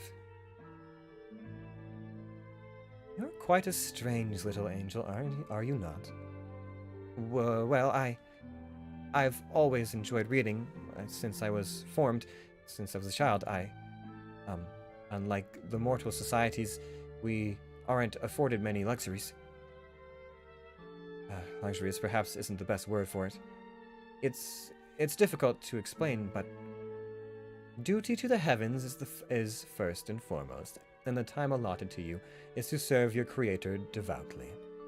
You know? Oh, child. You are not the first angel I have encountered. And your heaven is certainly not the only one out there. My mouth goes dry. My strained impulse control can't stop my wings from twitching this time. What does she mean? That there are other heavens? This isn't something like the mortals often fantasize and theorize about, right? What is it? The multiverse? Of course. Sorry, I'm not experienced with all of this. It is quite all right. Does make me wonder why your superior decided to send you instead of someone else more experienced. Well, oh no. Oh no. Regardless, you are here now, and it would be a hassle to send for a replacement now. Change the subject! Change the subject! We don't need to talk about replacements. That doesn't need to happen. Ha ha ha! We're totally fine. Totally fine. No need to concern yourself with all of... Aha! Changed subject. I almost opened my mouth to ask, but managed to rein the words in. I got into this mess myself. If I drag someone else into it, heavens, if I drag the heavens into this, what would that make me? I can't do that. Even if saying something would get me home safely, I would never be able to go on like that. Indeed. It's just a bit strange traveling such a great distance. I promise I'll gather my bearings soon. Do take your time. Well, we have much to talk about after all. It's difficult to compose myself under her piercing gaze, difficult to control the chills that crawl along my skin. Swallowing dryly, I pretend to write down something on my ruined parchment in a desperate attempt to regain control of my jitters. That is when I see it.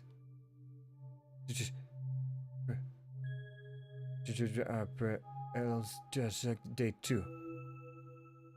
Day 2? Day 2? Day 2. Ooh.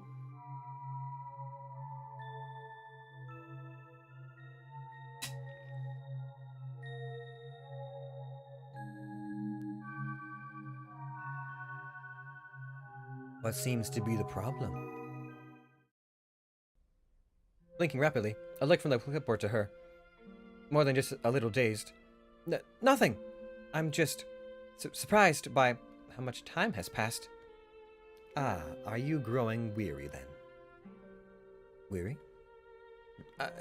Definitely mentally, my body does feel a little strange, but I chalk it up to the anxiety of having a strange being having to stand before such a fearsome creature.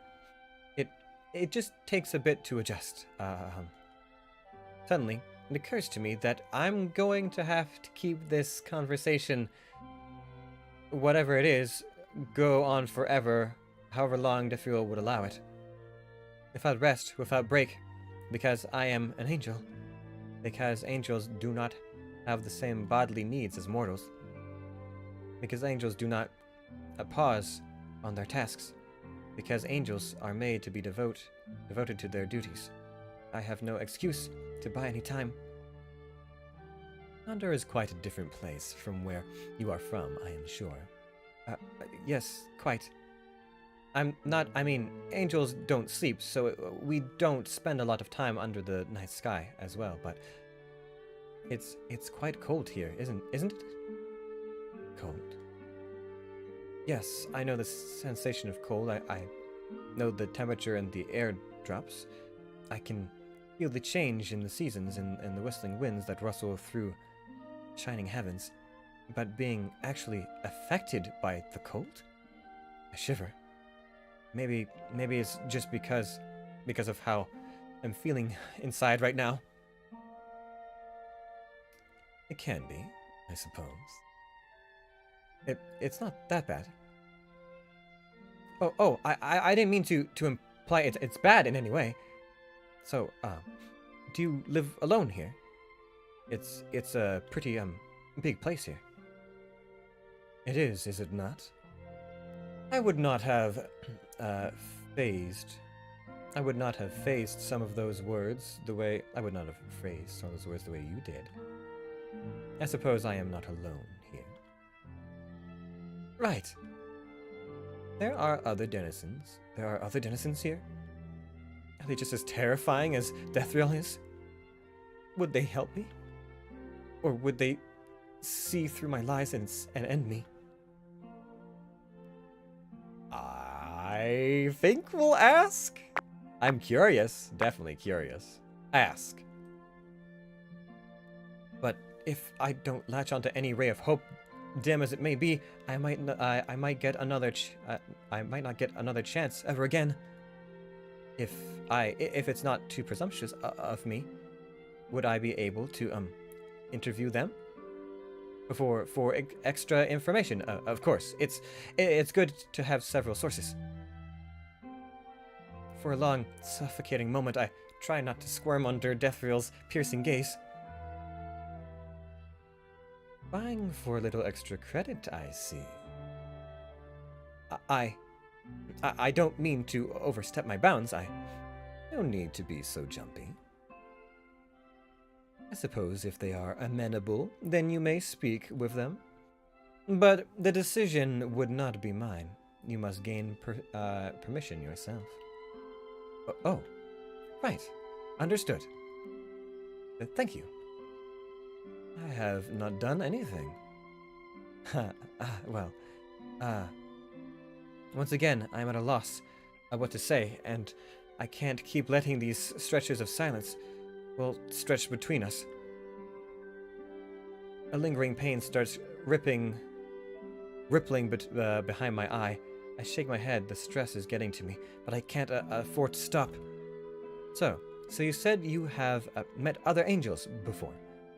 Did they come see you? Like you? Yes. I can definitely say I have never had something as strange as an interview imposed upon me on such short notice before. I'm sorry, but none of them have ever sought me out. Not like you. Tell me, how did your superior hear about me? My thoughts come to a screeching halt, then go internally blank. Is this it? What is she going to do to me? I don't know. I don't know. You do not know. I suppose you are too low-ranked to be allowed such knowledge. My heart almost drops to the floor, but it is too soon to be relieved. I am. I was sent. I started the job with the basic instructions. I don't think, I'm pretty sure I'm not qualified to handle some of the, I'm well read and all, but I'm too young, and something strangely bitter settles into my mouth. Oh no. Oh no. Okay. I'm thinking now. Apologizing, we're already floundering. Oh, is this like good?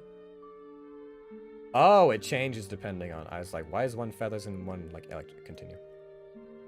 I wanted this job all my life, but the moment I got it, they didn't pick me to get rid of me, right? Now, why would you think that?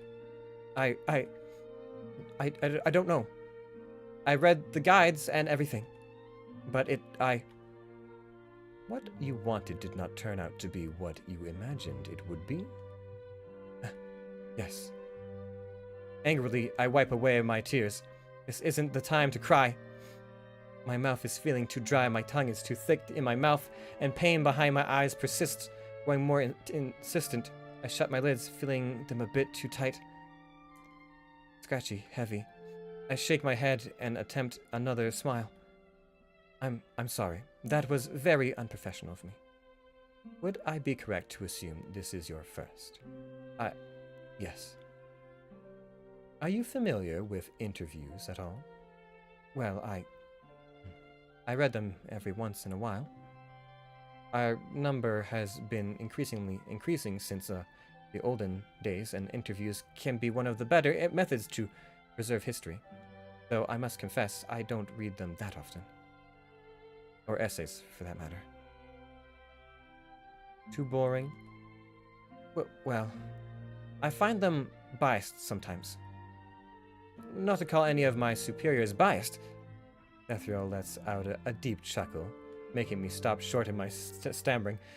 I can't decide whether I should be getting more flustered or scared. It is not wrong to have an opinion. I suppose. Do you perhaps... you have heard of us, right? The angels to my world, my heaven. I am aware of you. She doesn't elaborate. I need to stop asking closed questions. You must be aware of our world and the various customs and other realms that are tied to it then. Do you perhaps... What do you think about our mortal realm? A mortal realm often serves as a tether to other unworldly planes. Sometimes it does not necessarily have to be so. How should I put this? Would you say if the mortal world tied to your heavens disappeared, your heavens would too? I wouldn't. Something churns in my stomach. Something strange, and the unpleasant ripple through my body. My head is spinning and I feel the sudden need to sit down. Of course I don't dare to. I have never thought of something like that. Of course not. It is a scary prospect, is it not? I can't stop the shudder that travels through my body. It's not a reality that we need to consider. Ithriel tilts her head to the side. Wait. Is that... I close my eyes and shake my head, but it only serves to make me dizzier. There are tears in my eyes. When I open them again, my vision grows fuzzy. Panic begins to swell within me, but even it is sluggish somehow. Interesting choice of words. Her voice sounds muffled, like she is underwater, like I'm underwater. Reality is subjective, little angel. I don't follow. My head spins, my legs tremble. Beneath me. Have patience. But I do suppose this will take quite a while. You said you enjoyed reading, yes?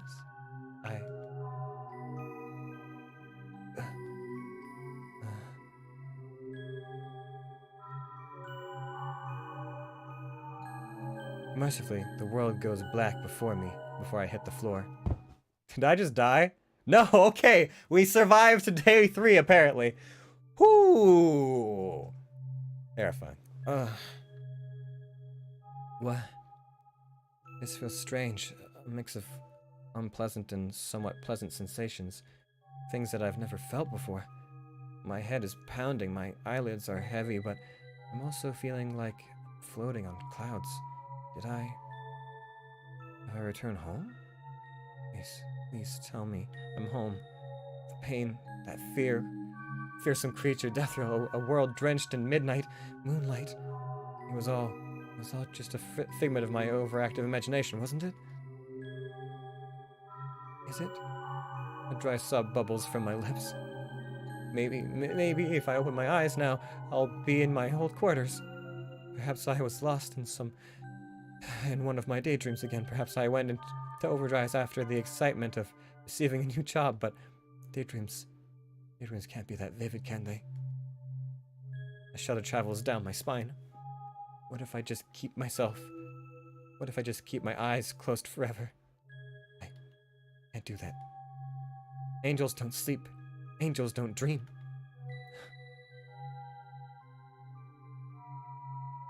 It takes a moment for me to adjust to the darkness. My heart is sinking before I can even take full stock of where I am. This room is spacious, much more spacious than the quarters assigned to me back home. Graciously furnished but sparse. Large, empty walls with the exception of 2 large windows. Windows! I scramble out of the bed, almost tripping over the comforter and falling flat on my face, frantically flailing to get to the glass panel. Come on! Take my fingers into the seams between the frames, banging my fist into the glass to my despair. Nothing budges. Are these all sealed shut? Come on! Someone, please! Help me. As if laughing at my expense, stars outside blink back slowly. The deep, dark night sky seems to stretch endlessly into the horizon, empty save for the distant dots of light. A shuddering sob knocks away all of my strength, and I slide to the floor crying. I'm not home. I'm not home. Not home. My wings tremble, curling around my shoulders, in a futile attempt to comfort myself. If I had just taken the time to find some safety gear, or at least notified someone. Why did I have to be so careless? It takes me a while for me to compose myself enough to stand up. Even then my legs wobble and I have to lean on the wall to stay upright. I'm still in the Yonder, wherever that is. That much is obvious, but how I ended up in this room is still a mystery.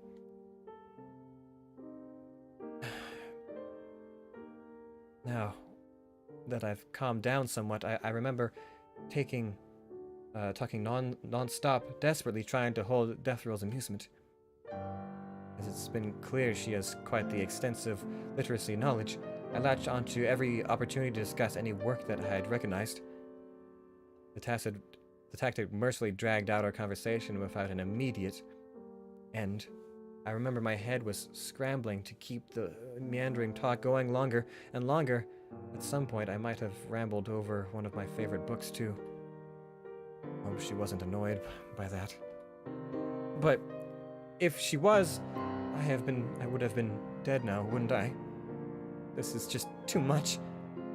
Scrubbing out my face, I start fixing the bed. Head is still pounding. Maybe it's because of the tears. But angels aren't supposed to feel such trivial discomfort. Close my eyes and sigh. Nothing makes sense anymore. There are spots in my memory.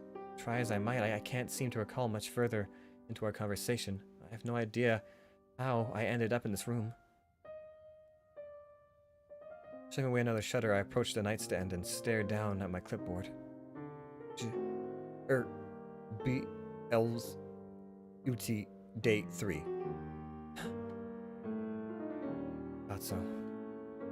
The navigator has completely dislodged from the clipboard, and there's now a horrible tear right down the middle of the parchment. The quill is the least damaged, but it only can do so much.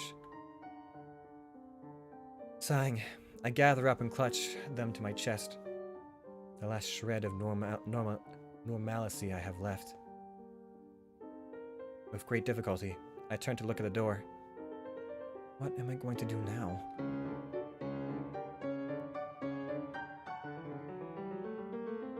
We gotta go.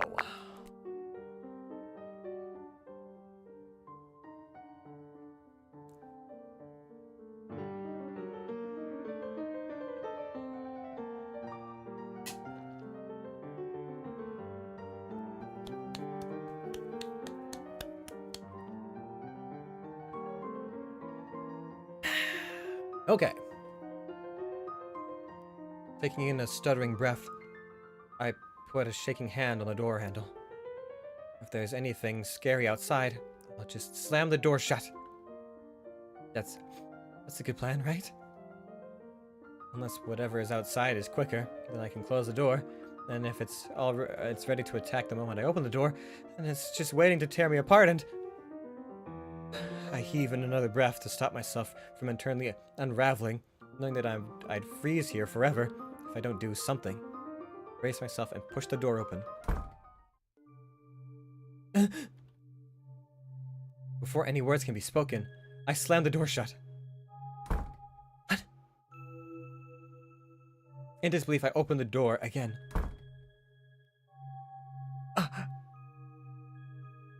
I slam the door shut once more.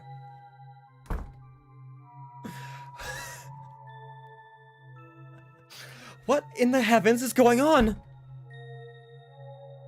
You know, what you see is not going to change, no matter how much you insist on abusing that poor, innocent door. So sorry. My thoughts petrify, and I automatically scramble into the vast hall, flinching as the door closes behind me with a click. What even is this place? No need. I trust you have had quite the rest, yes? Rest? I guess. Sorry, I rested. You have. If my stomach had dropped to the floor at that very moment, then I wouldn't even be surprised. Rested? Does that mean I need to rest? To sleep? Now? What happened to me? What has it done to me? Seemingly unaware or uncaring of my emotional turmoil, Defro casually carries on. You are quite young, even by angelic standards. Are you not? Yes? Yes, I am. I see. Is this your first ever excursion from home, then? Yes. You are going to have to get used to some more changes, I dare say. I am? I feel like the ground is falling away beneath my feet. The air threatens to consume me whole. What else is going to change? Am I going to turn mortal? Will I need to eat or to drink, to breathe too? This isn't fair. I didn't ask for this. What kind of changes are you talking about? What is going to happen to me?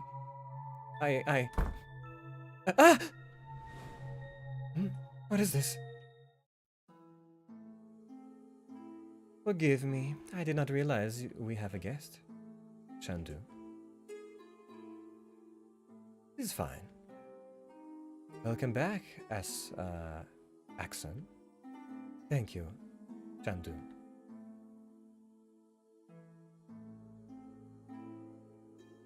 Shocked, I gawk at the stranger. Axon? Heedless of the tears still streaming down my face, she is, well, incredibly beautiful. The sparkling emeralds of her eyes are even brighter than the winking stars. Side, perfectly framed under dark lashes.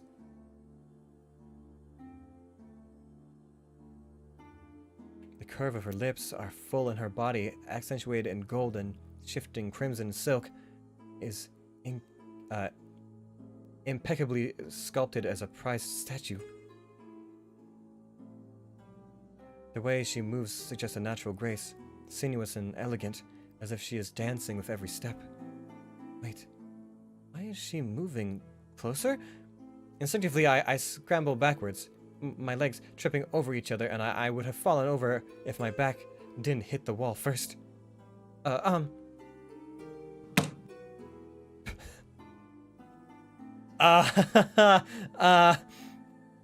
Such a cute, helpless little thing. You are far away from home, aren't you? You know where I'm from? Sure do. Would you please tell me how? Why would I? Angels only ever bring trouble. What are you talking about? She chuckles, the sound rolling richly off her tongue. Acting coy, aren't we?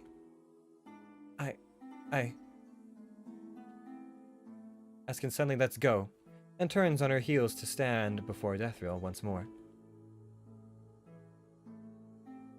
As compensation for my earlier than expected return, I have with me a few tributes. Oh?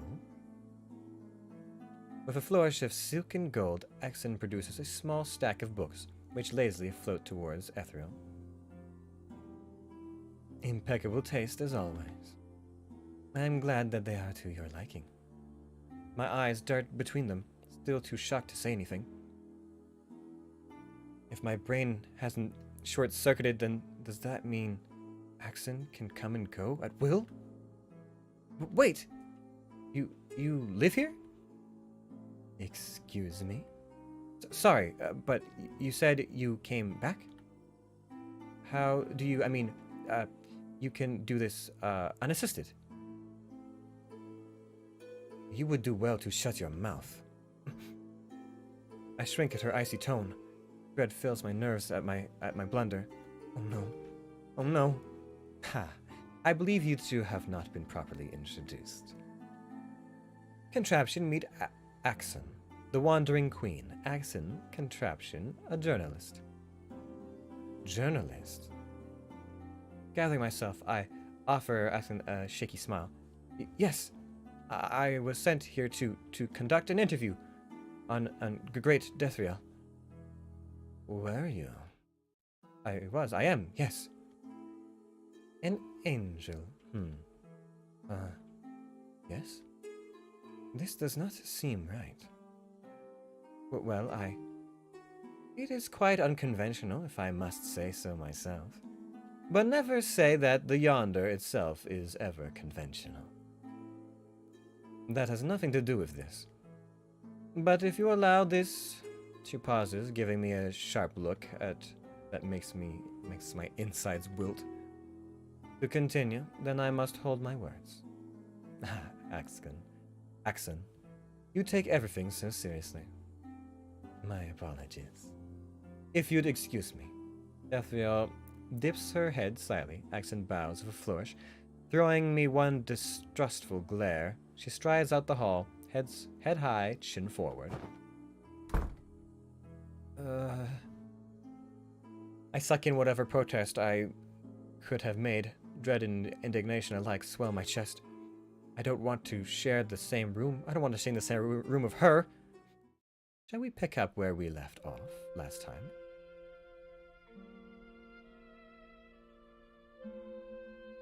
No! We're doing different questions this time.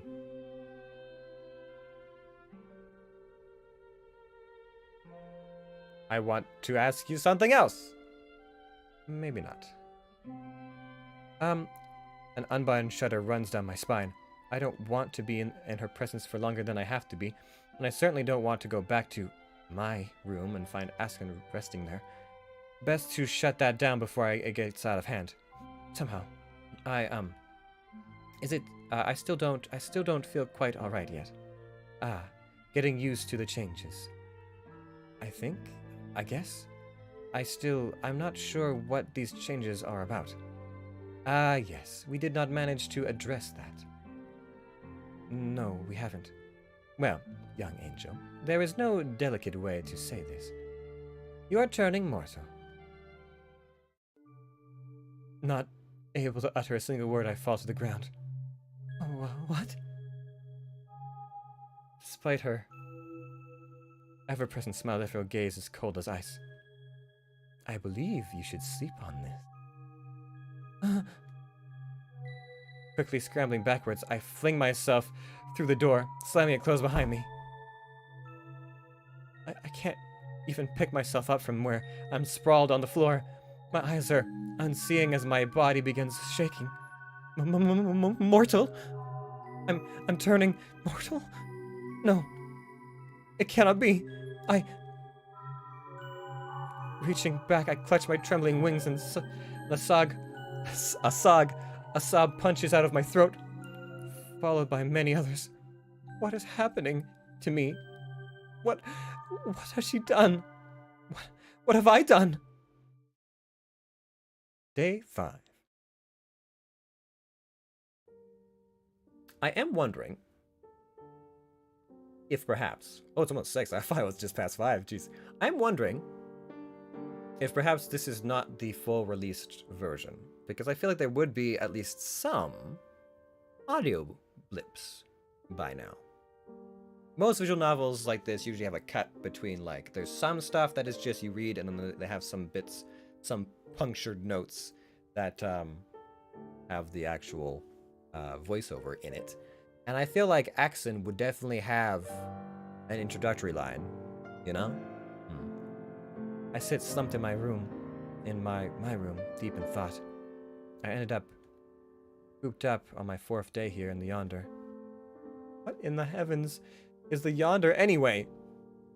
Didn't dare to come out, staring at the door while bundling myself up in the comforter like a scared child. I don't want to be mortal.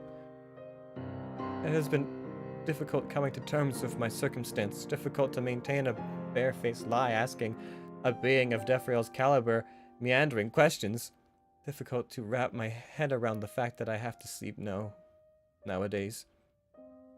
Angels, we are not mortals. We do not require substance to function. We do not require rest. We are beings of light. We exist, grow, and shine under his love. We do not tire, we do not falter. Our deepest shame would be to fall, to fail. Tasks given to us by him. And yet, here I am. This room has been more than generous, as it is much larger than the space assigned to me back in the heavens. The decor is sparse, unlike my chamber bookshelves and tiny desks, but comfortable, the windows tightly locked and unbreakable, offer a view of the eternal night of this world.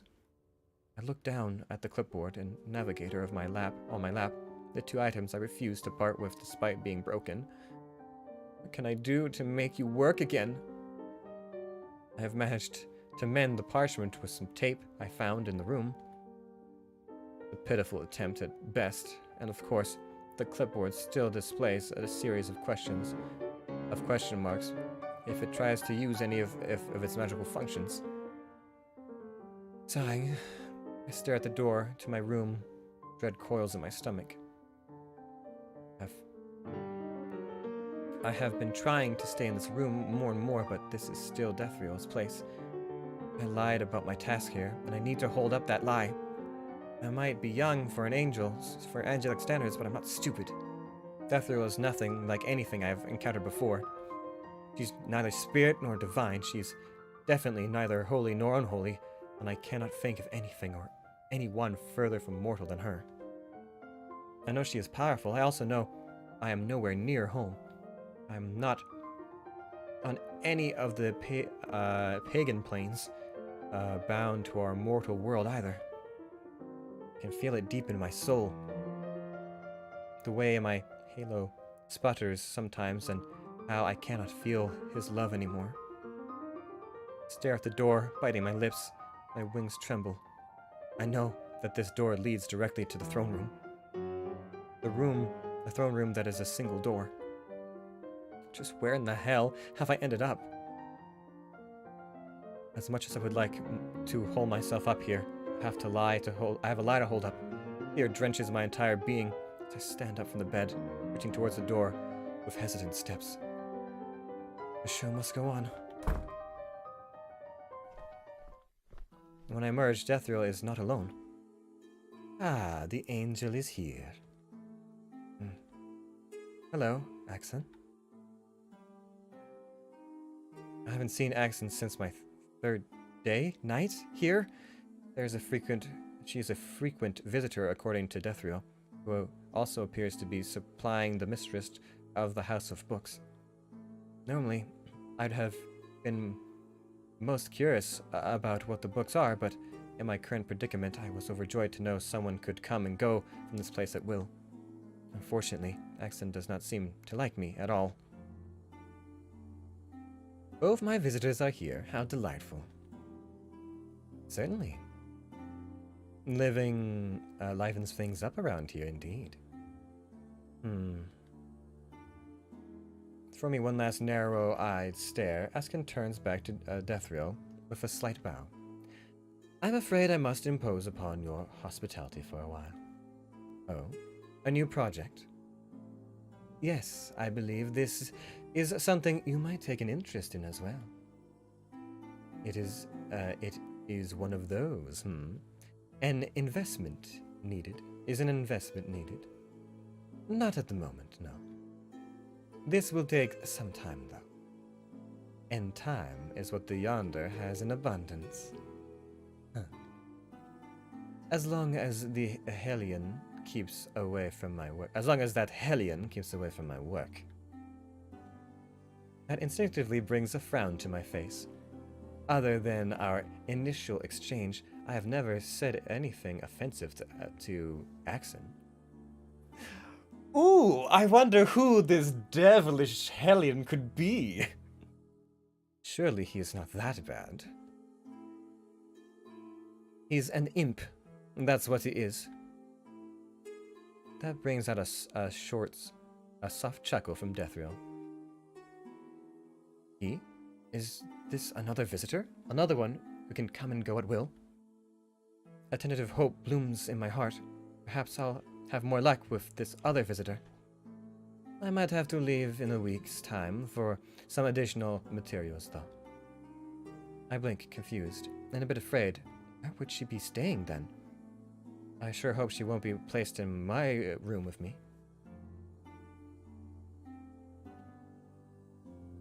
We won't know unless we ask. However...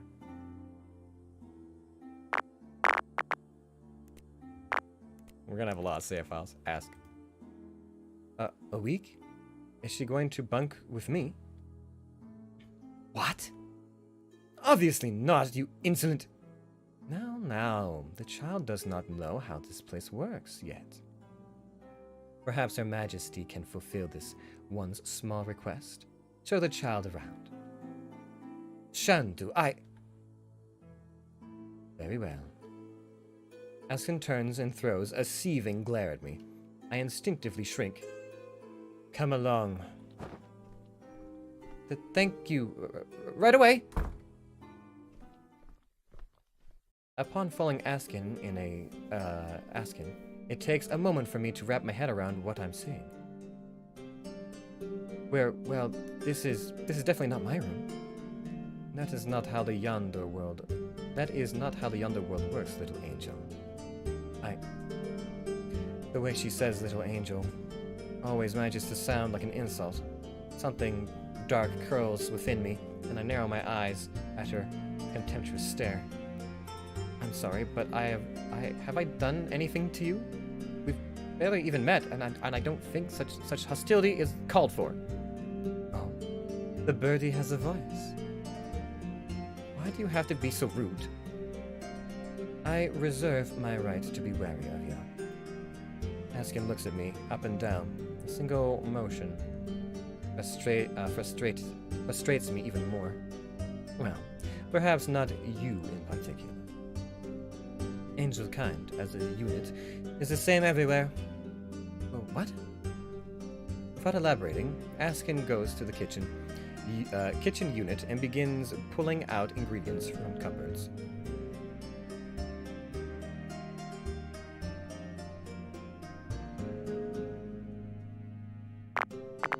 I want to ask! Press for more. Getting over the shock of these statements, I ask briskly, well, what do you mean by that? Answer me! There's nothing I need to say to you. Suddenly, metallic fingers clamp around my neck. My breath hitches, feeling the cold bite of her artificial hand. Listen and listen very carefully.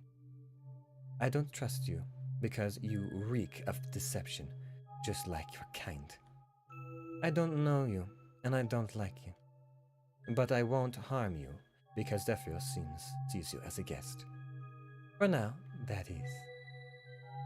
Askin releases her grip, allowing me to sputter and cough. Tears come to my eyes, as the sudden rush of air into my lungs and the biting hurt of her remark. The sudden realization that I need to breathe. Go back to your assigned quarters. I have nothing to say to you.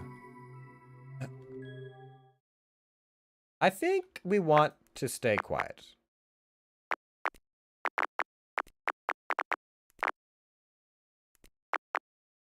Yes.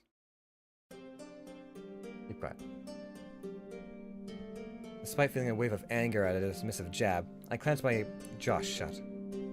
I'm not good at being confrontational, and I don't know the extent of Askin's powers, nor her standing of death row. It would be wise to not offend both at once. Taking a seat at the table, I sit down, fiddling with my broken clipboard again. If only it could tell me what I'm dealing with. Accent A and E 834 I get it. It's working? Did I just ask? Glancing at Askin's back, I discreetly and frantically tap at the surface, trying to figure out if any of the other functions work. That's a no. But the appraisal enhancement seems to work somehow. Even if damaged, though, I can't help the cold sweat that gathers on my back. Askin is over 8,000 years old? That's older than my superior, and my parents, and my graduation class combined. She's older than many of the pagan gods the mortals worship, older than some civilizations I know. I bite back a shudder and carefully tuck the clipboard back to my chest, trying to direct my focus elsewhere. It does not prove to be difficult. An enticing aroma fills the air. It's so heady and attractive, it makes my head spin.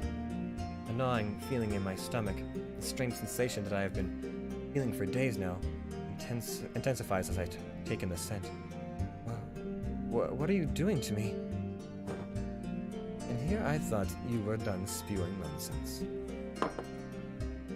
She has returned from the kitchenette, arms laden with trays of several small dishes. All of them smell simply divine. A strange sound akin to a deep grumble emits from my stomach. Huh? Want some? Can I? Without another word, she nudges the tray towards me. Despite my own reservations, I pick up a small plate and gingerly take a bite. What? This is delicious! Sushi and, fruit? Pastries? 2 pastries? Yes. A little morsel of food arrives, morsel of food are what I am recognizing as sushi, delicately formed and fresh in its perfection. The burst of flavors fills me with a satisfaction and awe that I have never experienced in my existence. I reach out for another one, and another, and another. Emboldened by Ashkin's silence, I sample some of the other dishes, and I am pleasantly surprised by how delicious all of them are. My favorite is the pastry filled with cream adorned with fragrant fruits. So engrossed in my first meal ever, I didn't realize Askin had stopped eating and had been watching me.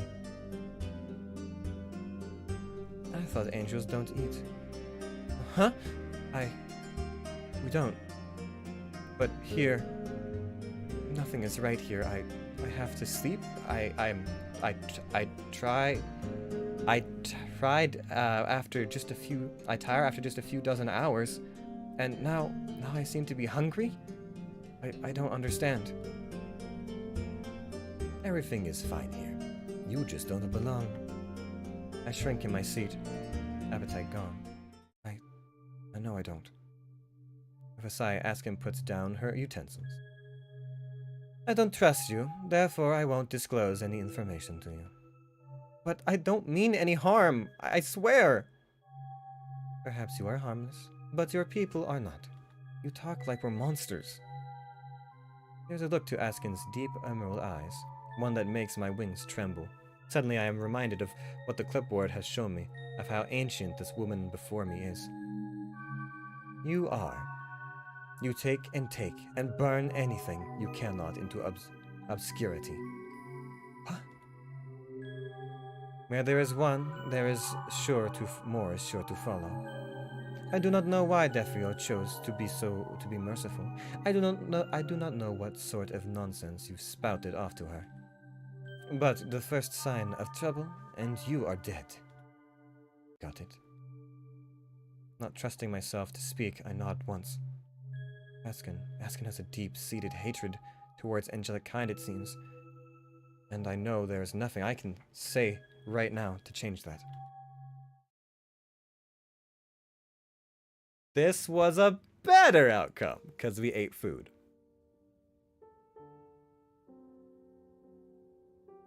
Fortunately, I didn't feel the need to rest by the end of my 5th day here, which means my mortal needs aren't as constant as regular mortals.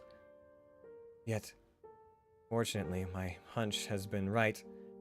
Every door in this place is linked to the throne room, and to access any other room you must go through the vast chamber where Defrio resides. I left the dining room yesterday, only to enter the throne room again. A bemused Defrio told me to go back to my room. I couldn't say I was surprised when the door opened to my room. I guess I'm going to have to visualize or think about where I want to go, huh? I'm not used to this kind of magic, not in the heavens anyway, but I have read about it, not in detail, but I've come across something similar before. That means Yonder can have several other rooms. I wonder if there are rooms that can help me with the clipboard. Elves Ut Day 6. Nothing has changed aside from the date. Well, aside from showing me Askin's age. The age appraisal feature must still be working somehow. I just can't get to work on I just can't get it to work on commands. Either that or I got lucky and just randomly turned on that time. Really not working now. Well, there's no use stewing on this now. It's been almost a week and I still have almost no answer to anything. Oh. I get to choose where I want to go? Oh, okay. Okay. Let's go to the dining room and see if we run into someone. Even though I'm not hungry, I want to try and find my way into the dining room again. Is it too early for breakfast? I technically just ate. Would it be too much to get more right now? Would it be rude to just bypass Defrio to go straight to the dining room? Would that make me look suspicious? Indecision and anxiety make me take a while to get going.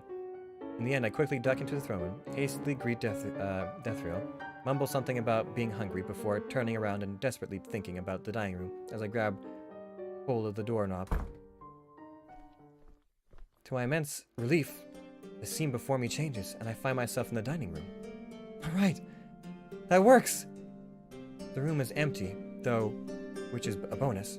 I wonder if I can just look around. The dining area itself is small. The table only has 4 seats. The cupboards hold a matching number of china sets. Effiel probably doesn't have a great number of dinner guests. Kind of difficult to imagine her entertaining people with small talk over bruschetta. She probably won't turn down some wine, though. Turning to the rest of the room, I realize that the fireplace is just a prop. There's no chimney, no place for logs. I don't recognize the paintings on the wall, but the flowers seem to be fresh. At the back of the room, there's several cupboards and drawers filled to the brim with various packets. Oh, are these food? None of the mass-produced snacks mortals of my world are so fond of, but what I can only describe as rations, wrapped in wax paper and a hempen string. Looks like rations from the olden days. Carefully, I peel open one of them, sniffing at the dark morsel. Achoo! That's a lot of pepper. Here goes nothing. Taking a tentative bite, I wince a little at how tough it is, but the taste isn't too unpleasant. This is probably jerky. Not too bad. The portion in each of these packets are bite-sized too. That means I can go here whenever I'm hungry and find something to eat without having to cook anything. That's a relief, because I have no idea what to do with all the tools on the counter of the kitchenette. However, take a knife. Check out other compartments. I don't think a knife is gonna help us here very much. I almost don't even think I need to save, but we'll do it anyways. One of the other drawers by the stove has a small wooden box. Curious. I open it, revealing a stash of cardstocks. Are these recipe cards? Honey soy glazed chicken wings. 1 cup honey, quarter cup honey, quarter cup sesame oil, 2 tablespoons fresh lime juice, 1/4 cup soy sauce, teaspoon minced chicken, teaspoon red pepper flakes, a pinch of salt, 20 chicken wings, half a tablespoon sesame seed. To make the marinated glaze, whisk together the honey, oil, lime juice, soy sauce, garlic salt, and red pepper flakes. Marinate chicken in the glaze for 30 minutes. Grill the wings on medium heat on both sides until the skin is crispy and juicy. Run clear for about 20 minutes. Alternatively, broil the wings in the oven at 200 degrees or 400 Fahrenheit. They don't usually give you both options for Celsius and Fahrenheit. For 20 minutes, or baking on a baking rack. Serve chicken with a sprinkle of sesame seeds. My wings twitch. I don't know what that tastes like, but I hate it. Huh? Why? Because it's chicken wings and you have wings? Is that why? Decidedly, I put the card back and shut the box closed. Well, if I ever want to try my hand at cooking, I know where to find instructions. Asuka must have taken her own room just like me then. She must have her own room. It's not like I was expecting her to be there, though. I realize despite our less than ideal encounters, I'm curious about many things surrounding her, including the things she said. She must have had a bad experience with angels. Still, that is no way to talk about people who she doesn't know. She doesn't know us. Caught in my spiel, I almost didn't notice a door open. Hello, Askin. Oh, you. Is this what they say, speak of the devil and he shall appear? Start a conversation? We should try. I'm just looking for something to eat. It's not technically a lie. This is probably unwise, but I want to stick around and perhaps talk of asking some more. He evidently knows a lot about the Yonder and Defio, not to mention whatever else is out there. If I can just get her to be more civil. Lost in my thought, I didn't realize him had brushed past me. Just as with everything I have seen her done, which admittedly isn't much, Askin moves with absolute grace in the kitchenette. She gathers her ingredients in a flurry of movements, heels and metallic hands clicking in an almost hypnotic rhythm. As I startle when ingredients hit the hot pan, sizzling, enticing melody both my ears and to my nose. That smells great. What are you making? A simple steak dinner. I've never had that before. Do you make something different every time? For a moment, I thought she wasn't going to answer me. I don't like repeating my meals. Oh. Would it be too shameful of me to hope that she would share some of the meal? Sit. Sure. Not wanting to incur her ire, I quickly sit down. Secretly, I'm happy that Askin isn't sending me away. The food is less elaborate than the first time, but it doesn't make anything less enticing. Lovely seared steak for either of us and a bowl of salad to share. Eat up. Thank you. This is so good. Askin neither responds nor acknowledges my praise. We eat in silence, though it's still a great improvement from our previous encounter. I have half a mind to work up a chatter, but decide against it. It's probably better to start on a neutral ground and not trigger any aggression first. I have no illusion to be able to gain Askin's trust. I simply have a few questions, and if I have to bide my time, so be it. After finishing the meal, I say my thanks and goodbyes, then retreat to my room with a full stomach and somewhat settled mind. At least I know how to get to different rooms now. The question is, how do I get to other rooms of the Yonder? I'd imagine that would involve getting Death Row's permission. Yet another hill to climb. Day 7! I feel like that was good. Now we die. It's been a whole week since I arrived at the Yonder. I found certain details, met certain people, and yet I still feel wholly unprepared standing before Defrio. Therefore, it is definitely something I want to ask though, and I don't think it would be overstepping my bounds, considering, well, I am supposed to be reporter, right? Then would it be okay if I asked you to, speak more about the Yonder? About the Yonder? Yes.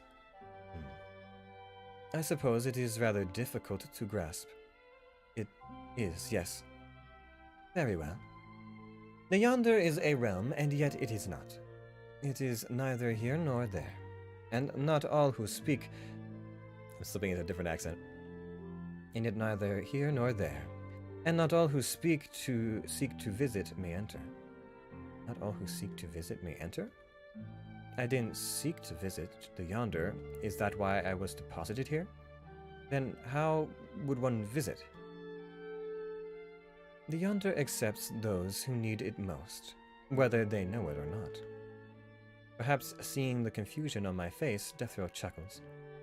Having arrived here, you must be in need of the Yonder in some way. I don't understand. Most do not. But being able to enter the Yonder means that one is in need of something that cannot be found somewhere else. Anywhere available to them, that is. But I didn't come here because I need anything. Under Deathrow's meaningful gaze, I deflate. Whether I know it or not, huh? I'm sure you will figure this out eventually. Though I must admit, your arrival was the first that I was unaware of. I am? Indeed. Seldom do I get surprises these days. Is that a good or a bad thing? That depends on what your stay will yield. Of course, to stay here, a price is required. A price? Due to the nature of your arrival, a price has yet been named. Huh? But haven't I already paid the price? Isn't this why I'm turning mortal? Isn't this the price of staying in the Yonder? No. Your changes are triggered purely by your abilities, or lack thereof. Abilities? Then it hits me. It's because I'm weak. What is the price? The beat of silence that follows feels far too long. I usually ask for payment up front, but this time it might be best to wait and see how this pans out. So, who is your favorite author of all time? Day 8. Oh no. Waking up in this spacious but empty room is slowly getting more familiar. I try to stay in my assigned room for as long as I can, but I have discovered that I now grow hungry. Not as frequently as mortals would, but I can feel the hunger once a day. At least I fear it will only grow shorter with time. I can only be grateful that Dethriel seems to be interested in books and literary works as I am, and therefore can be distracted by famous quotes and the meanings they carry. Or she simply doesn't care for my farce, and would rather speak about something else, is actually interested in instead.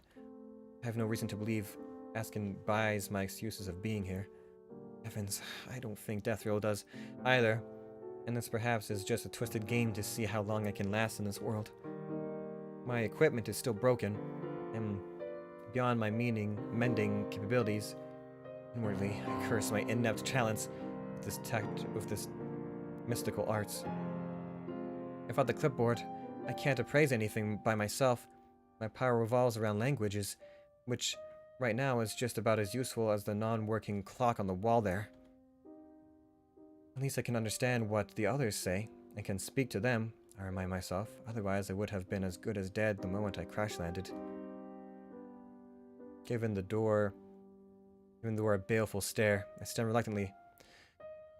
Time to begin my day. We are going to talk to Dethriel today.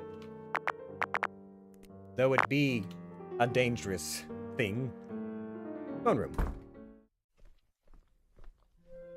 With an ever-present smile, Dethriel hums her acknowledgement upon seeing me. A nervous smile, one attributes to being in her presence, stretches across my lips. Hello, Dethriel. Hello, young reporter. How are you? How are you today? Same as ever, as I ever am. Same answer as always. I square my shoulders and arrange the small stacks of paper my room has graciously provided. Shall we continue? We shall. I believe we ended with an enlightened conversation about Hector Malot's last time. We did. Though that went off topic a little. Of course. You are here with a purpose, after all. Yes, there's a lot of materials and questions that I need to fill. Are you a goddess? The question blurted out before I could stop myself. Anxiety has proven to be my worst enemy. The force which I'm gripping the clipboard right now might have been enough to break it if it wasn't already broken. My wings twitch nervously under Dethriel's sharp gaze, and the silence between us threatens to consume me whole. Shouldn't you know? If I thought I was anxious before, now I'm having full-blown panic attack. Well, it would be more authentic coming from you, since we don't have as much records of you in the archives. Is that so? Mm-hmm. It's been difficult to categorize you. Zephyr's light chuckle doesn't necessarily calm me down. My wings twitch. I do not think, young angel, that you can exactly categorize my being. I don't mean any offense. Of course not. You would not dare to. To make it easier for you, you may associate me with an eldritch ancient one. Eldritch? Indeed. But not quite so. I might have blundered myself into a lot of trouble, but it doesn't mean I'm... I might have blundered myself into a lot of trouble, but doesn't mean I'm completely clueless. The moment I saw her lashing tentacles of darkness, I had an inkling that that would be the case. But there's just too much I don't know in the specifics. Domain? Let's talk your domain. How about that, you know? Power might lead to a demonstration, and I don't know that I'm ready for that. Hi. Domain? Is there a domain you rule over? I mean, I know archangels and gods and goddesses often rule over a certain kind of domain and such. Is it the same for you? In a sense, yes.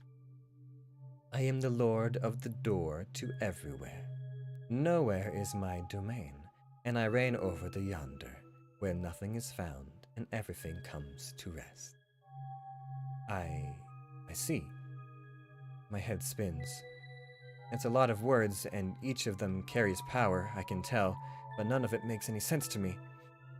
Not for the first time, I feel awfully out of my depth. Judging by the laughing glint in Dephriel's eyes, she knows that too. Right, do you have any duties to tend to? From time to time, yes. You seem to hold a vast domain, and yet you are not always busy? Sorry, I don't mean to say you're, no offense taken. Time flows differently for me. If we speak on a technicality, then I am tending to my duties all the time. Even right now, as we speak. Really? But you're here. Sorry, I know the archangels are busy all the time because of their duties. Not that I'm saying that you aren't, but when they tend to their tasks, they have to be there. And or is it an astral projection thing? It's an astral projection thing, right? You are quite the inquisitive creature. Sorry. You apologize a lot too. There's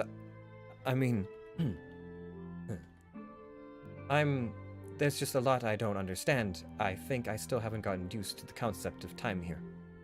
Much less what it's like for you. Of course. But it is all right, young one. No matter what or who one is, all we have to decide is what to do with the time that is given to us. J.R.R. Tolkien. Thank you, A sudden click of a door cuts off what I was about to say. Bracing myself for another inadvertent distrustful glare from Askin, I press my lips into a thin line. Hey! Who could this charming devil be? Yo! Oh, I see we have a guest. Huh? It's unmistakable. The wings, the horns, the malicious evil aura. Demon! It's one of those. Now, Cassius. Be nice. She is but a child. Aw, you never let me have any fun. I take an instinctive step back as the demon turns to look at me. His lips quirking up in sadistic amusement. His frame easily dwarfs mine. My wings puff up a pathetic display compared to his flexing ones. A glowing golden eyes look at me up and down. Can't believe you let a haloed hypocrite sully this place. That is not possible, Cassius. Figuratively speaking. I didn't think you'd allow a feathered freak in here. You will hold your tongue. Or what? You're going to preach me to hell? Been there, done that. Fanatic. How dare you? Aw, is the baby going to get good old daddy to smite me? I'm so scared. Ooh. You... Yeah, me. Is the little baby gonna cry? Shut up! Children. Zephyr's voice cracks like a whip. All of a sudden, the hall darkens. I flinch. Even Cass, the demon, immediately straightens. My apologies, Ancient One. I forgot my place. Sorry. The silence that follows is deafening. Every line on my body is quivering. I clench my clipboard close to my chest, not daring to make a sound. I'm not getting any voices in my demo. The demo came out, I don't think they had our lines when they worked on the demo, I'm pretty sure. Because I think the demo is actually... When did it come out? Like February or something? I'm not sure. But they didn't have our lines yet. So... And I'm not getting any voice lines from here. I'm recognizing some of the lines that should be voiced, so I'm thinking that what I have is not the final project. So I'm probably playing the demo too, as a matter of fact. Unfortunately. The silence that follows is deafening. Every line on my body is quivering. I clench the clipboard close to my chest, not daring to make a sound. Okay then, I think I will wait till it fully comes out so I can hear everyone. Yeah, not all of the lines are voiced. I'm pretty confident in that, but there's definitely more lines. At least, like, especially like when a character is introduced, there should be more lines that are actually voiced. So, I'm not sure. I haven't received a key yet, as far as I'm aware. So, I guess they might still be uploading or figuring out the release of things.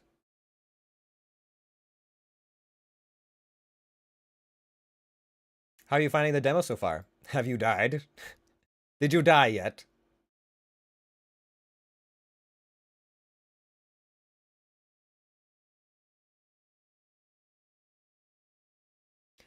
Deathrail's eerie glowing gaze sends pinpricks all over my body. My chest falls like it might collapse in on itself. It feels like an eternity has passed before the candles flicker to life once more. I let out a puff of air and try to repress a shiver of relief as Deathrail's eyes focus on Cassius. What do you have for me, Cassius? Ah, here. In a burst of white flame, a stack of papers appears in his hand. It lazily floats over to Deathrail, who skims over them with interest. Unfortunately, it's not as much as I had hoped. Some material requires further studies, I'm afraid. I might have to impose upon your research halls, Ancient One. Request granted. We shall cut our session here, Contraption. Of course, thank you for your time. Quickly, I scurry away, although I can't stop myself from sending the demon a glare. The imp has the gall to wink at me. Ooh boy!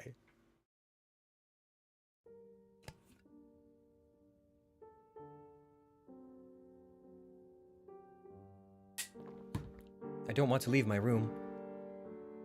More specifically, I don't want to run into that demon. Why? Why? Why? Why does it have to be a demon that came through? And a powerful one at that. And again, who in this place isn't powerful? Who but me? This is absolutely frustrating. The thought that Deathrail associates herself with a demon stings at first, but then I remember that she isn't exactly a holy entity either. In fact, I'm still not sure exactly what she is, even after all that talk. Not sure if I'm keen to find out. That really isn't my goal anyway. More than ever, I want to go home. I want to go home so badly, so things can be normal again. I want my own space back, where it's safe. I want to go back to my work where I'm forgotten, thrown away. Just another drone. What? No! I got my dream job. I'm a scribe. I'm just too young to have a higher position. They sent me to a new building without supervision. That means there's some confidence in my abilities. I was doing fine. I was following instructions. I was alone. Unbidden tears spring to my eyes as I curl into myself on the bed. No one is coming for me. I knew it. I knew that deep down. I haven't been holding out on hope for anything. I really haven't. I've been looking for a way to get out on my own because I know that they wouldn't be looking for me. A dead angel's soul will return to heaven when their vessel ceases to exist. The immortal soul shall then be remade, perfected, so it will not repeat the same mistakes in its previous life. But if their mistakes, their crimes are too severe, that one will fall into the depths of hell. Now I don't even know if my soul can even make it to hell if I perish here. Sobs bubble up from my chest. Even if I couldn't leave, would they condemn me for having made this mistake? For having brought myself to this godforsaken place? The image of Deathrill, delighted sharp grin, and her endless shadows flash before my eyes. No, not godforsaken. Shrinking into myself even further, I fight against the terrors that shoot through my body. I wish I could just lie there forever, but I know I can't. The question is, what do I do? Oh boy, I don't think we stay in our room. I think we should go to the dining room. That seems good. We went to the throne room last time. Maybe we'll run into Cassius in the dining room. Since I didn't eat the day before, it's probably wise to have something before I pass out again. Though I cringe at the idea of running into the demon. Demons don't need to eat, right? But they'd indulge anyway, the gluttonous creatures. No routines, no rules, just exist to please themselves and cause trouble. Hey, 8-Ball. I'm so excited to play this game. I'm enjoying it so far. I'm very excited. I haven't gotten my key yet, so this is just the demo version, but it's gonna be a good time, I think. I'm not sure how long it is either. I don't want to suffer through another encounter, especially away from Deathrill's eyes. She might be morally questionable, but I'm not blind. I could see that even the demon is reluctant to cause too much mischief before her. There's no telling what he would do without Deathrill being there. Still. Clutching at the sheets under me, I try to steel my resolve and finally get up to leave. I duck away quickly from the throne room, barely sparing Deathrill a greeting and hoping she won't smite me for it. Hello?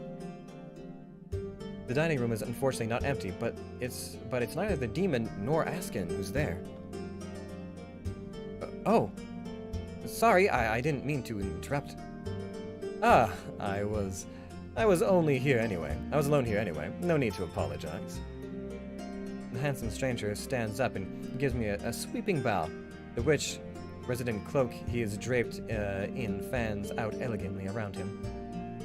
You may call me Ito. Pleased to meet you, acquaintance. Floundering, I gather myself enough to curtsy. The pleasure is all mine. He chuckles, the sound deep and reverberating, making me more flustered. Cute. What?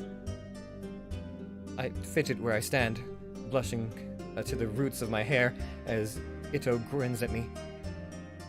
Another beautiful creature with piercing purple eyes and dark hair styled in a deliberately yet impeccably messy way.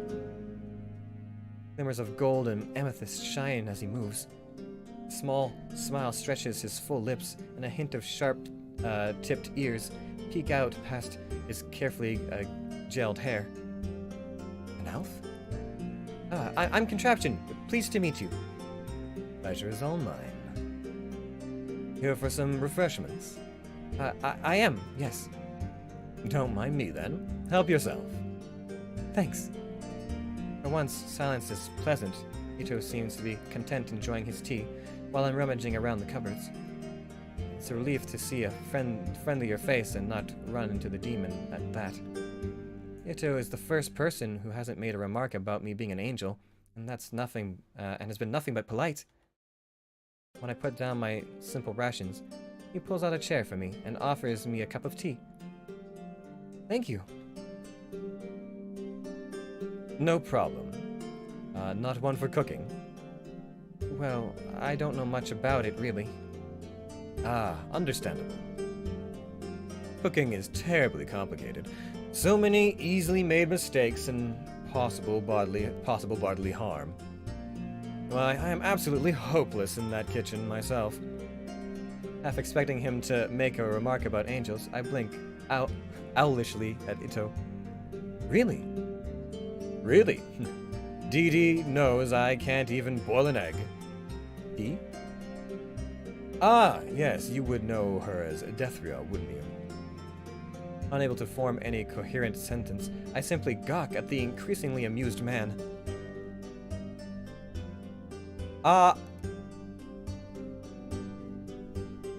Oh god, I want answers to both of these things. Who are you? But tell me about Dethriel because I'm too scared to ask her myself. Who are you? Shaking my head, I try to get over the shock. Dethriel did say she's known by many names. I've never really cooked before. Do you have any tips? None, aside from keeping as far away from burning stoves as possible. I've been very fortunate in that I've always had someone to cook for me. I've been told that my only saving grace is that I can make a mean cup of tea. He raises his cup at me, prompting a slight chuckle. Humoring him, I take a sip of his offered tea, humming at the warmth and fragrance. That is pretty good, yeah.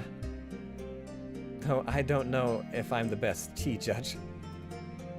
This is my first time drinking it. Well, now you have something to compare to. I guess I do. You should try it with some biscuits. It's an amazing way to pass the afternoon.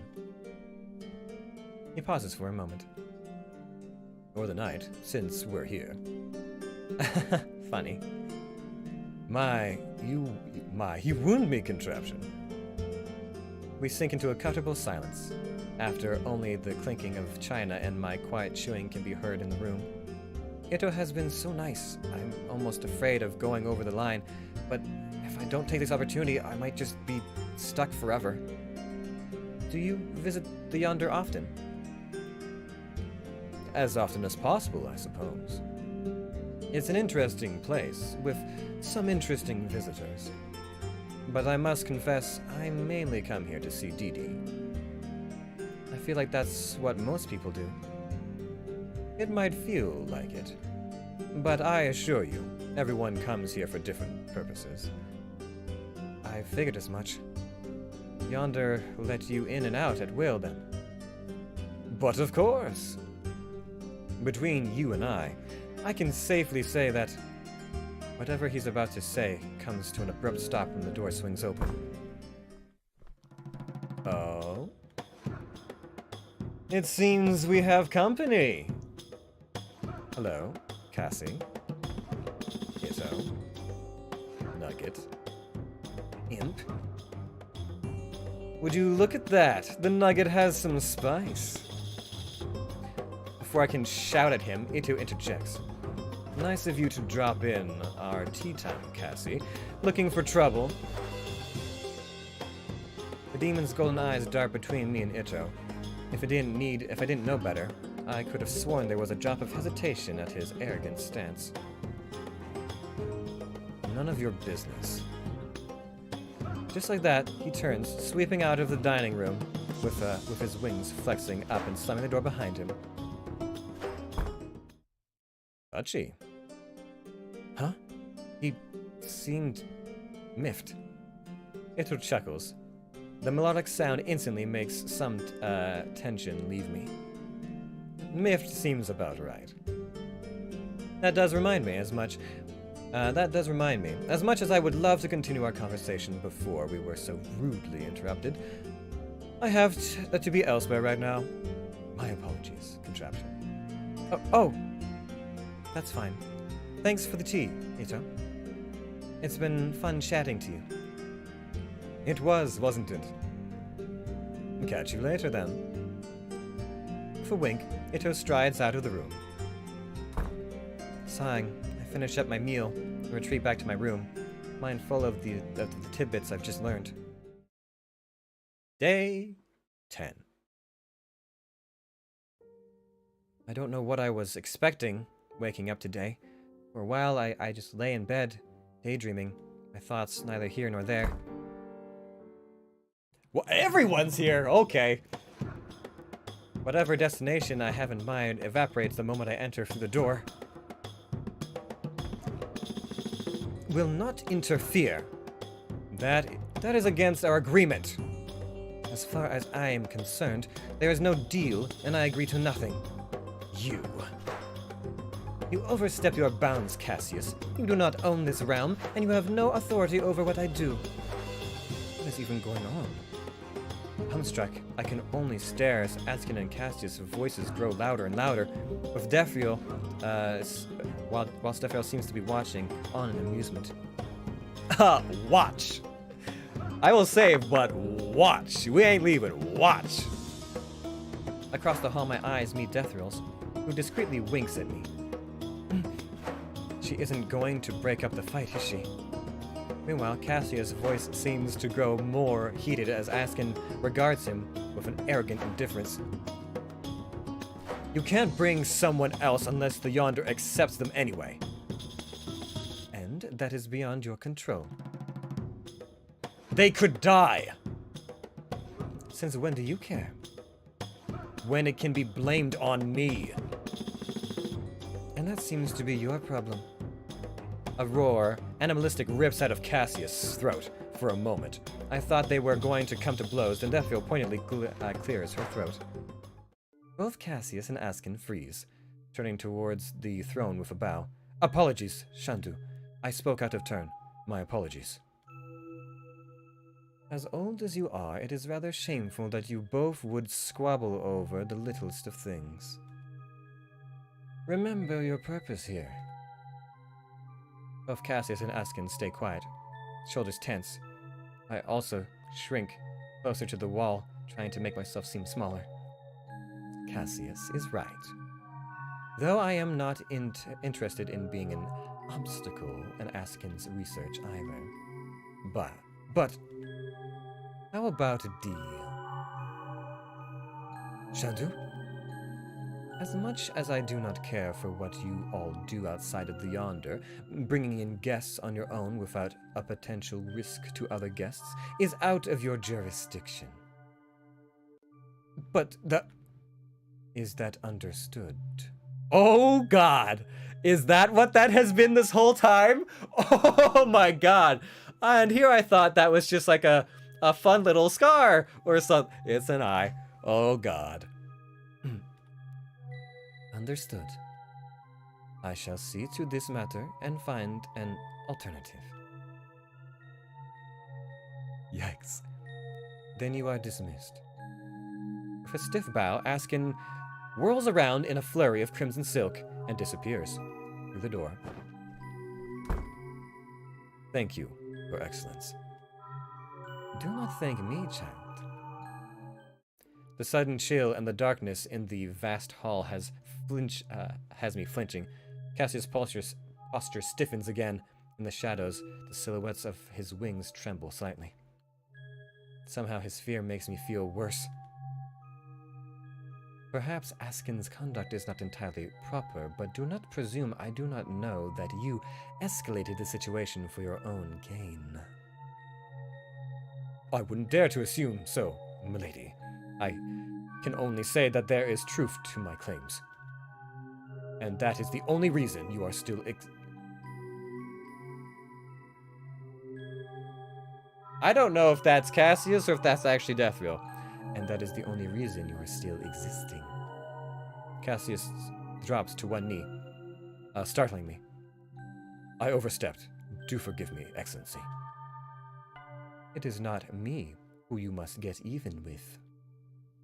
I understand. I shall await further instructions. See that you do. You are dismissed. With one last bow, Cassius stands. Without even sparing me a glance, he sweeps out of the room, strides stiff and jaw-locked. Ah, hello, little angel. I came at a bad time, huh? Nonsense. You're here for business, just like the other two, are you not? Yes. Are they all right? Right as rain, or so you mortals would say. Just a simple academic disagreement between colleagues, nothing to worry about. Somehow I doubt that even if that's how Defriel perceives it. I hope they're all right. They didn't seem very happy. Yes, those who have a little bit of power often fuss when they are denied something. Give them time. They will be back to their chipper selves soon enough. Right. Are they often at odds? They are reasonably civil. Uh-huh. That doesn't sound very promising. So, to what do I owe the pleasure today? Oh, right. I forgot. I forgot what I was going to say. I want to continue the interview, just passing through. Oh boy, 3 options?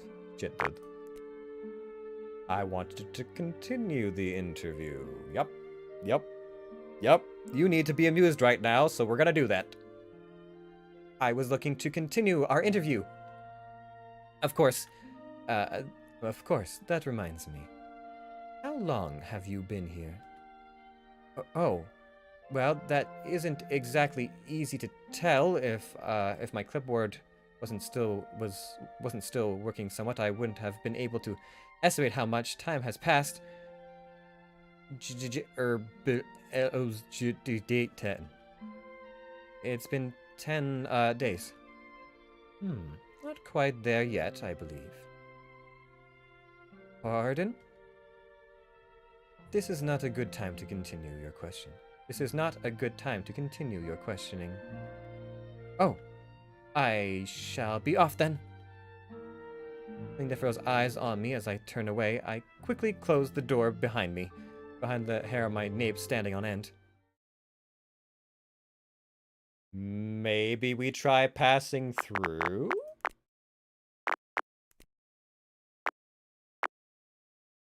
Just passing through. Oh, I was just passing through. I didn't expect to see Askin and Cassius' conversation, and I just froze. I see. Well, do not let me keep you then. I guess we'll go to the dining room, because we haven't... That seems more productive than just the day ending.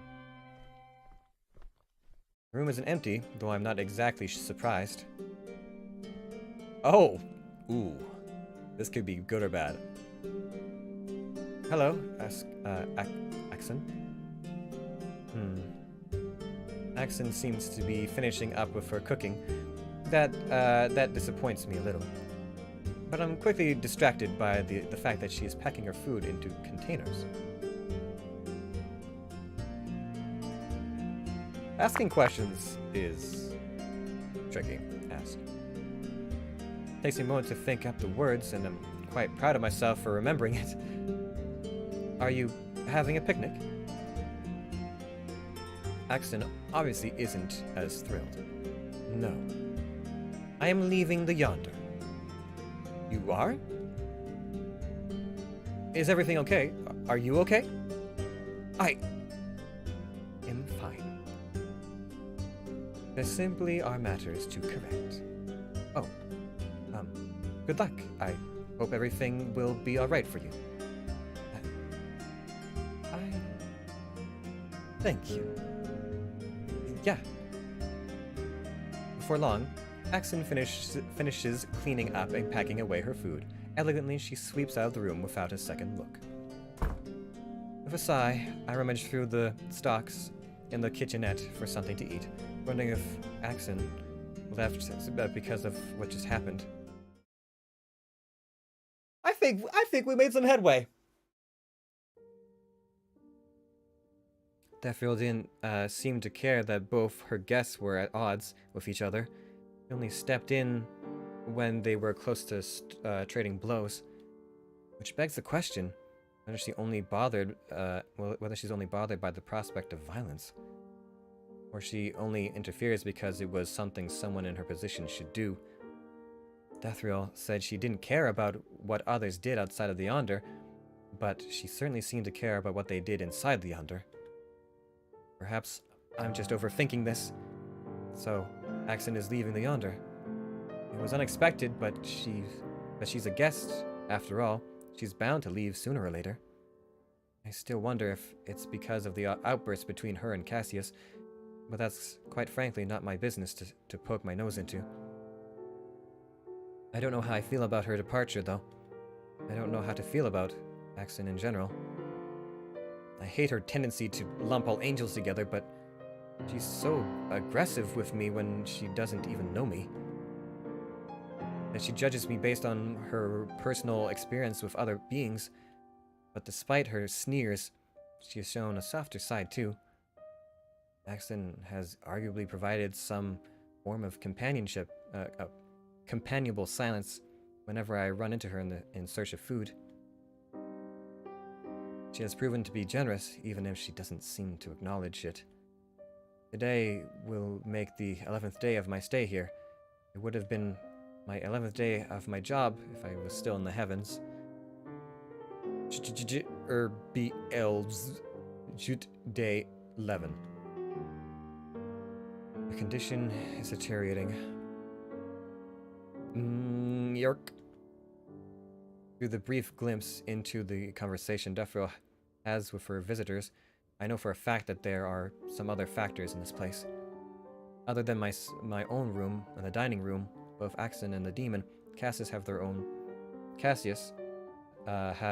own room as well.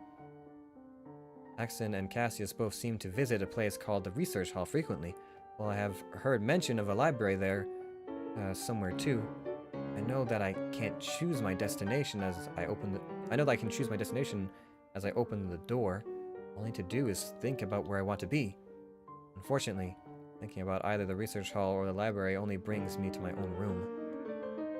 It's easy to understand that I need permission to enter the other places. I wouldn't deny that I'm very curious about what kind of library Deathriel has, and the promise of knowledge definitely sounds endless there. I have more pressing matters at hand. I can just reach the research hall. Perhaps I can work on the clipboard. Room activity.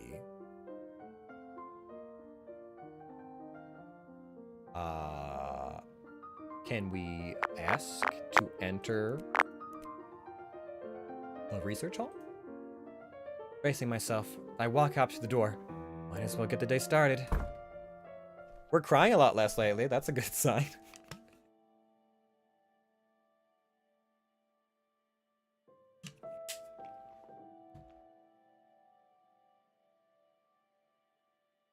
Deathriel is alone when I enter, and gentle humming echoes through the hall. Deep and reverberating, the rhythm is a strange one to me, something unlike any music I've ever heard before. I want to listen. Mesmerized, I stand rooted at the spot, listening to the unfamiliar yet beautiful tune.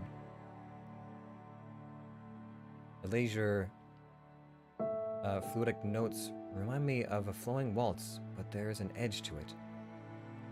Something sharp, something cold, something lonely. Unbidden, my mind wanders with the music. Somehow the image of a ruined castle within the desolate shadows of its monarch wandering empty halls enters my mind. A shadow forever searching, forever mourning. I blink, shaking my head. The image disappears like dawn's mist, leaving behind the last swelling notes of Defril's song. Strange. I know I have quite the active imagination, but I've never had something that vivid before. Hello, young angel. I trust you had a good rest. I did, yes. That was a beautiful song. Does it have a name? Perhaps it did, once upon a time. But the name is now lost to time. Oh, that's so sad. Indeed, time moves on, heedless of the memories it buries. True death is when the memory of someone or something is utterly forgotten. Would you agree?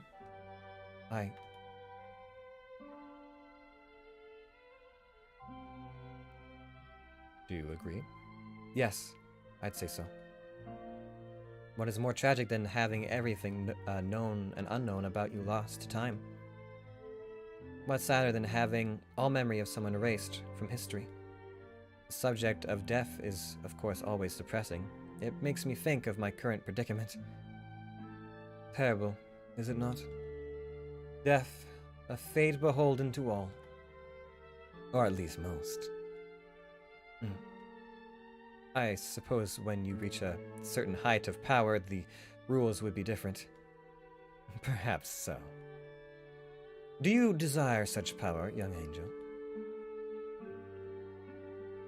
I'm honestly not sure.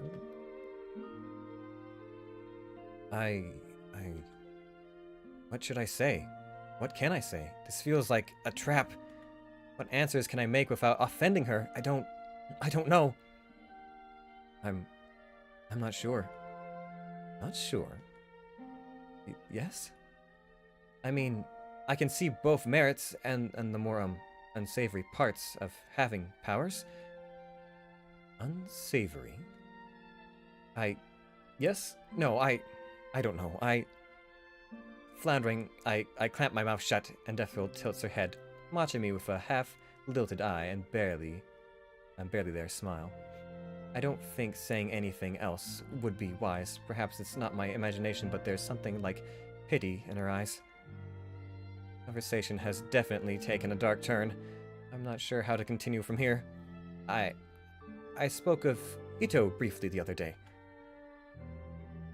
He seems familiar with you. Ito is a good child. Misguided, but good. But perhaps only few see him that way. Huh? He was nice to me. As he would be. Does he visit often? As often as he can. As often as he is asked. You call for him to be here then? I do not. In fact, I encourage him to not visit. That doesn't make any sense. The way Ito spoke of Defril suggests that they were close. And if I'm not reaching too far, Defril seemed fond of him too. Then why wouldn't she want him to visit? I want to ask, but I suspect the reason is too personal for me to know. The Yonder is busier than it usually is. I wonder if it is because of you. Because of me? But how? You are an anomaly. But I suppose that can be said for all who visit the Yonder. Is that a good thing? That is not for me to decide. Is it for the Yonder to decide then? That, and for the visitors themselves. If that is the case, then I can't say that it has been good for me. Not when there have been so many changes that I have no say in. Oh, okay, alright. Do. Oh, shit. It was strange. The image that flashed through my mind, a jumble of scenes, noises, and memories. This is... Where? What is this place? Where am I? Lies. Superior? Superior! In a swirl of colors, the scenery changes again. What are you doing here? Standing in the middle of a sun-bathed heavenly ground, Axon looks down on me, imperially. Me? What are you doing here? Lies. What? You're late. Not again. Late? What do you mean I'm late? Your job. You're late for your job. What? How would you know? What is going on? What is this? Is this... a dream? A mansion drenched in sunset, walls wrapped in ivy, sun laced in a lukewarm air. Red. Who is it? He has always hated Red. Who? What? You should not be here.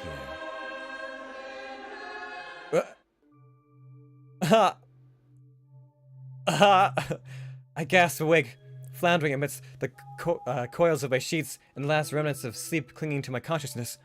That was... a dream? Strange, fitful dream, but a dream, nonetheless. I have used the word sometimes, but this is the first time I have ever had a dream in my sleep. First time I have dreamt the way mortals do. What does this mean? The images were strange, some out of place, some I have never seen. A headache pulses behind my eyes. I throw an arm across my face, heaving in a deep shuddering breath. Yet another change. It's taken me longer every day to get out of bed. This fact isn't eluding me at all. I can't deny my fears. What if one day I just cease to wake up? I eye the door, stomach in knots. I am nowhere further on my quest to get home. There have been so many distractions. No, I've allowed too many distractions to interrupt my goal. I'm determined to do something. To see some form of progress in the next few days. One way or another. Okay. I have to get to this laboratory, right? I have to. Which means, if I go to the dining room again, I could probably meet... I want to do both. I want to do both. Darn it!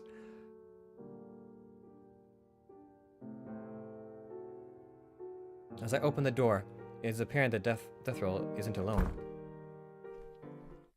Oh, hello. Oh, hello there. My Death Roll. She is adorable! What's your name, little one? Blinking, because I realize the elegant, beautiful being is actually addressing me, I scramble to answer. Oh, I'm Contraption. Pleased to meet you. Cute. You may call me Finnen. Finnen. Hello, Finnen. Aw, she's even cuter blushing. I like that. I squirm a little, unused to receiving such praise. With someone who looks like they belong to the heavenly bodies themselves.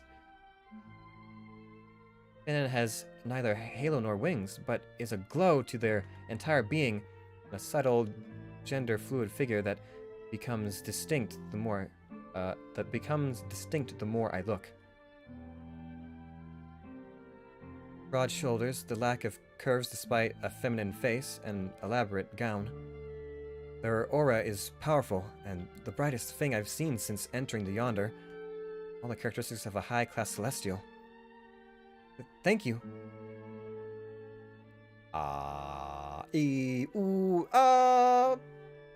You seem busy. I will leave for another room. Belatedly, I'm reminded that I'm probably interrupting something between Deferil and the Celestial. No less. Bowing swiftly, I managed to squeak. Sorry, I didn't mean to intrude. I was just passing through. I'll be out of your hair now. Aw, bye, little angel. One last flustered bow, I turn around and open the door a little more forcefully than I should have, stumbling into my chosen room, which is the dining room now. This smirk does not fill me with any kind of ease. I knew it! I knew I'd find you here. To my surprise and annoyance, Cassius is here. Ah, it's you. To my mild surprise, Cassius doesn't follow up with a jab, but instead asks, "Is the guest still there?" Guest? Oh, you mean Finnan? Yeah, they're still there. Why? None of your business. This jerk. Despite my rising ire, I can't help but notice Cassius being rather defensive. It's the first time since we've met that I've seen him in such a foul mood. Vivian sits hunched over the dining table, wings twitching and wearing a heavy scowl instead of his usual annoying grin.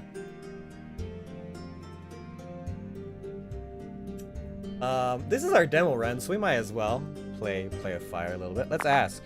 Push some buttons! I want to see my boy Cassius say some stuff. I wonder what's got him in such a mood. Something is obviously bothering him. Schooling my face into a more neutral expression, I take a deep breath and ask, "What's troubling you?" Oh, please, spare me that tone, would you? What tone? Don't play dumb with me, Angel. I'm not in the mood to deal with your sympathetic hypocrisies right now. I'm just trying to be nice, unlike you who's been such an antagonistic butthole. Seriously? Who the fuck says butthole anymore? Ugh! Fine. Don't tell me stuff. Not like I care anyway. But if you didn't care, you wouldn't have asked. Ugh. Angrily, I whirl on my heels, away from the bastard's smug grin, and stomp my way to the kitchenette. I don't know why I even asked.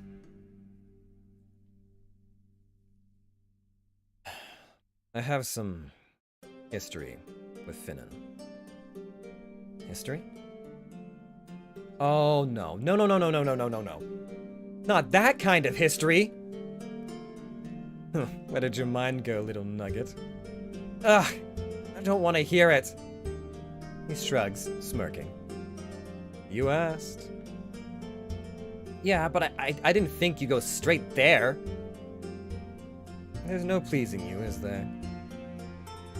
I make a noise that's caught between an annoying huff and a pained whine. Sacred and sweet was all I saw in them, but of course the demon has to taint that. Cassius barks out a laugh. Tainted. That I did. No! I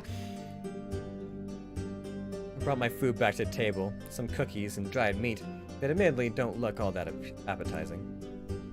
This can't be healthy. Does the nutrition value even affect me, or does this change only affect my self-sustaining abilities? I resist the urge to drop my head into my hands and groan. Changing aside, I still have enough dignity left to not act like a disgrace in front of a demon. Thankfully, Cassius has fallen silent, seemingly lost in his own thoughts. That is for the best. I don't think I can stomach anything I have to deal with. I don't think I can stomach anything if I have to deal with his comments and jabs while I eat. Halfway into my meal, he gets up without a word and leaves the room. Yeah, that was weird. Well, I must admit, I'm curious for more context. I have my own set of problems to worry about. Oh. The once again unexpected event took the wind out of my sails. At least now I know that there is a celestial guest here. Perhaps today isn't a complete waste as I thought it was.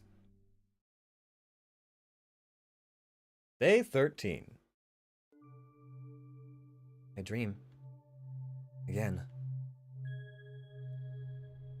So cold. Where? Why? Who's there? You can't take her back. What? I don't...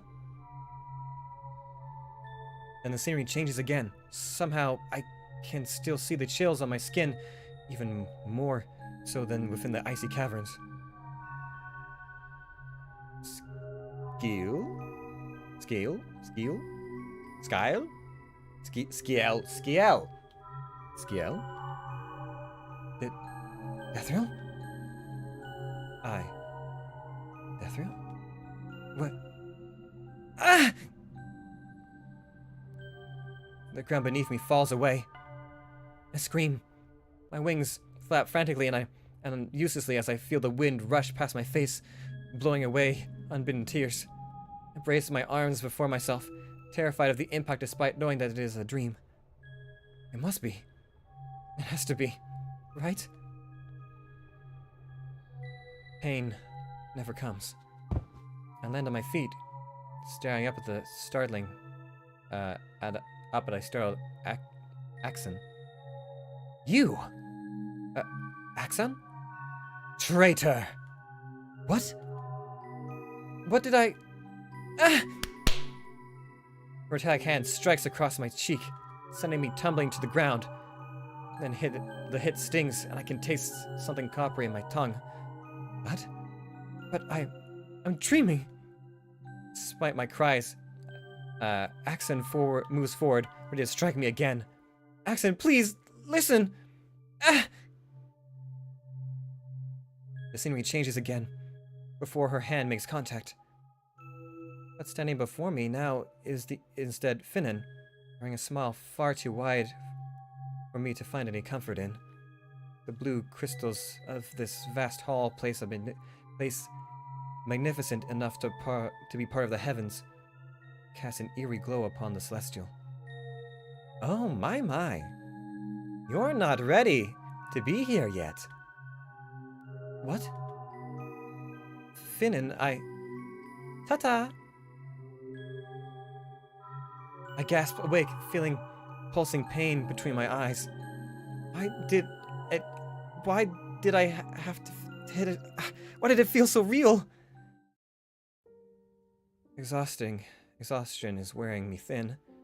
I don't need a working clock to know that my sleeping time is growing shorter every day. The nauseating feeling I had when I first arrived here is returning. It's getting more difficult to get out of bed. Phantom aches lingering even when I rest. There's still too much of this place that I don't know about yet, and deep down inside I know cowardice is getting in the way. Even to myself, I think I am still too prideful to whine to myself that I am turning into an ordinary mortal. I don't want to admit that I'm growing desperate. I need to start fixing my equipment. I need to start now, and the first step towards that is to be in the research hall. Perhaps Deathrill would let me in if I just asked nicely. I eye the door, dread filling my stomach. This is what I've been trying to do, but you wouldn't go! Throne room. With one deep breath, I brace myself and step into the vast hall. It only mildly surprised me that Cassius is there. My wings puff up, though I will myself to not make any remarks towards the imp. But it seems my defensiveness is still in vain, and neither Cassius nor Deathrill are paying any attention to me. Are you ready for this? No. But I've committed a slight, and if that is what needs to be done, then so be it. I glance between them, unsure whether I should leave or not. I don't want to eavesdrop on anything that I shouldn't, despite my own curiosity. On the other hand, I don't want to draw attention to myself. The conversation carries on before I could make up my mind. So, you shall eliminate the boy for me. I shall. You're about to kill someone? Oh boy, you know what? This is definitely gonna get us killed. But we will interfere! We shouldn't. We absolutely shouldn't, but we won't interfere. But what? That's it? You're just going to kill someone? Indeed. She speaks out of turn. I don't understand why you are tolerating this sorry excuse of a creature. Killing is wrong. Please, like your kind has never killed before. But oh, so that's it. As long as dear old daddy is the one who gives the commands, it's righteous. But sinners. Sinners? So how do you know the one I'm about to off isn't a sinner? Because you're... I floundered the last of my words, faltering pathetically, something sinking curls into my guts, my wings trembling slightly as I stare wide-eyed at both Cassius and Deathrill. Because I'm a demon. Yes. I flinch when Cassius spits on the ground. Damned hypocrite! Cassius? My apologies, Ancient One. But I despise those who cannot think for themselves. Spending their existence sitting on a cloud, can't do a single thing without a command, can't think of anything without orders. Tell me, Angel, what is right and what is wrong? Does being an angel automatically make you righteous? But what? If so, why do angels fall? Sob bubbles out of me. No, I don't, Pathetic. The child did not ask to be born, Cassius. Let it be. I apologize, Ancient One. I shall make preparations immediately. Good. There are a few details I must...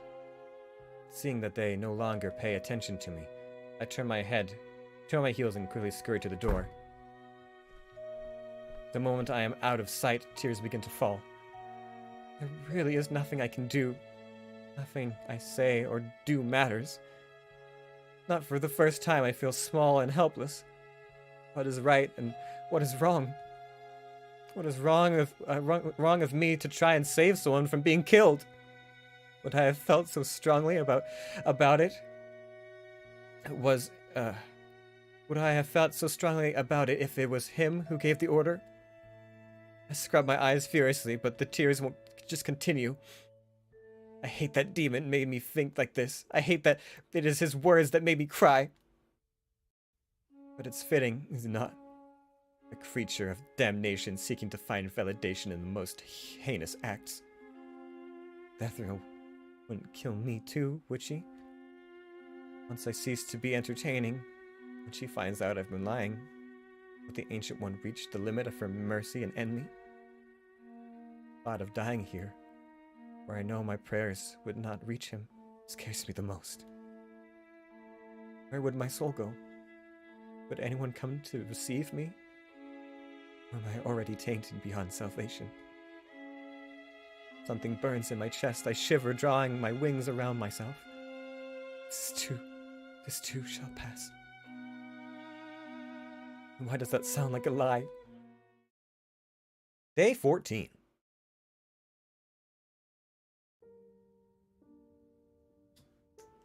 Oh boy, we're almost at the end of the demo. I wasn't expecting to get this far.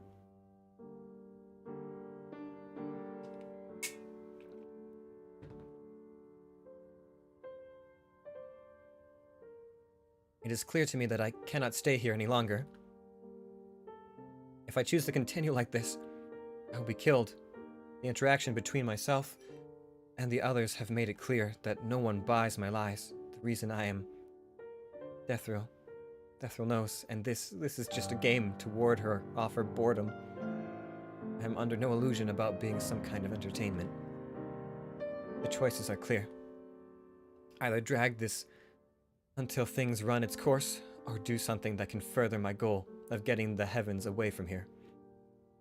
My stomach squirms, and I fight down the waves of anxiety that threaten to push me to tears again.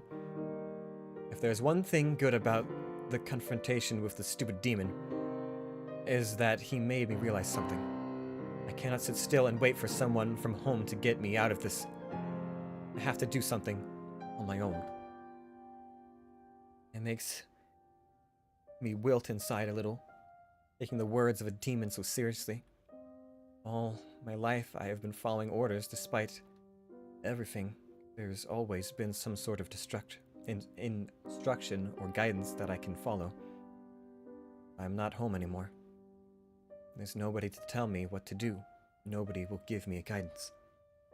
I'm going to have to find a way out for myself. Stealing my nerves. My shaking hands push the door open. Hello, little angel. Hello, Dethriel. How are you today? Same as I ever am.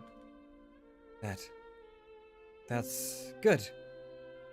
Hey, Wiz. How's it going? You seem on edge. Is there something on your mind? Make the fucking request! Make the request! Hey man, what game is this? This is Yonder World, Interview with the Void. I'm not sure what exactly is happening.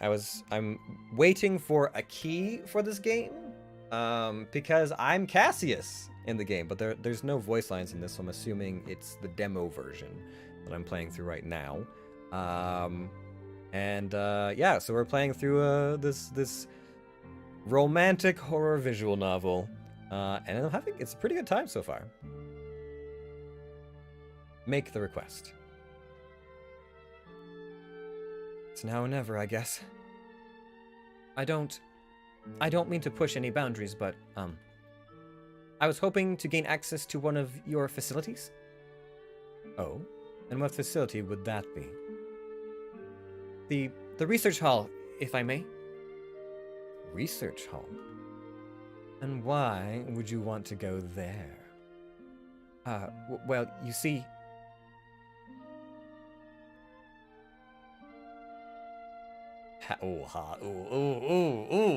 Ooh.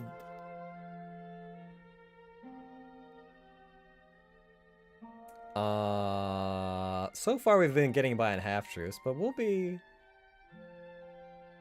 Oh, fuck it. It's the demo, we'll be honest. Taking a deep breath, I speak in a rush. It seems like my devices are not, functioning as they should here. The clipboard normally has a record function, you see, and it hasn't been working as well intended. I think my journey here was a bit, bumpy, and the device didn't react well to the conflict of energies.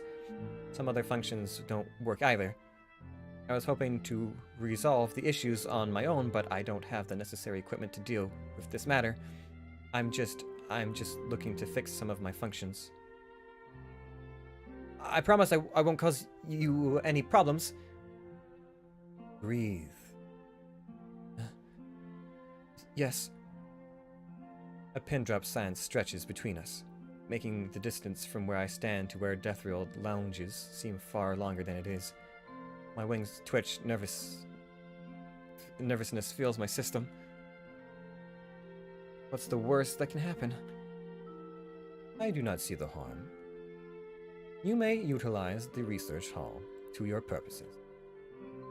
Relief is instant and overwhelming. I may? Thank you.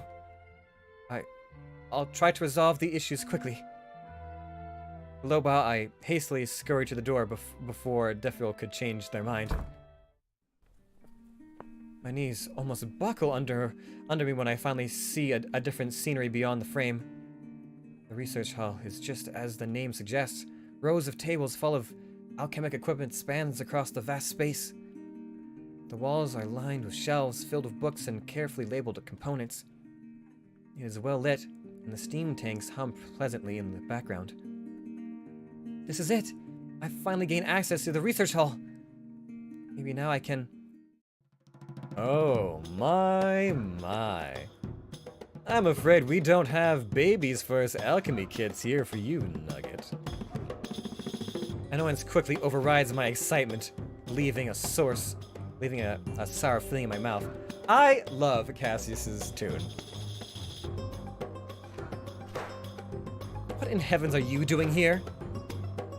Don't you have someone to kill? You assume that I haven't killed that someone already.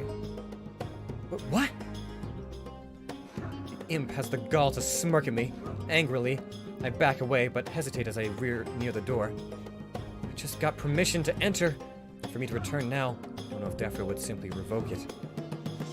I know I can't risk it if I want to get anywhere with my plan to return home. Just stay out of my way. Oh. Making up my mind, I ignore the hellion. I look for a far table to start my work. To my dismay, however, Cassius decides to follow. So, what are you looking to work on? Not a gingerbread house, I hope. The silent treatment. I see. This damn demon. What do you want me to say? You've made your opinion of me perfectly clear the day before. You have your prerogative, and I have mine. Prerogative, and I have mine. It would be to both of our best interests that we stay out of each other's way. Is that so? Yes. I will retire to my room for now. I shall return when you are done with your work. Without another word, I turn to leave the room. Thankfully, Cassius doesn't make any further comments. No! We just got to the alchemy lab!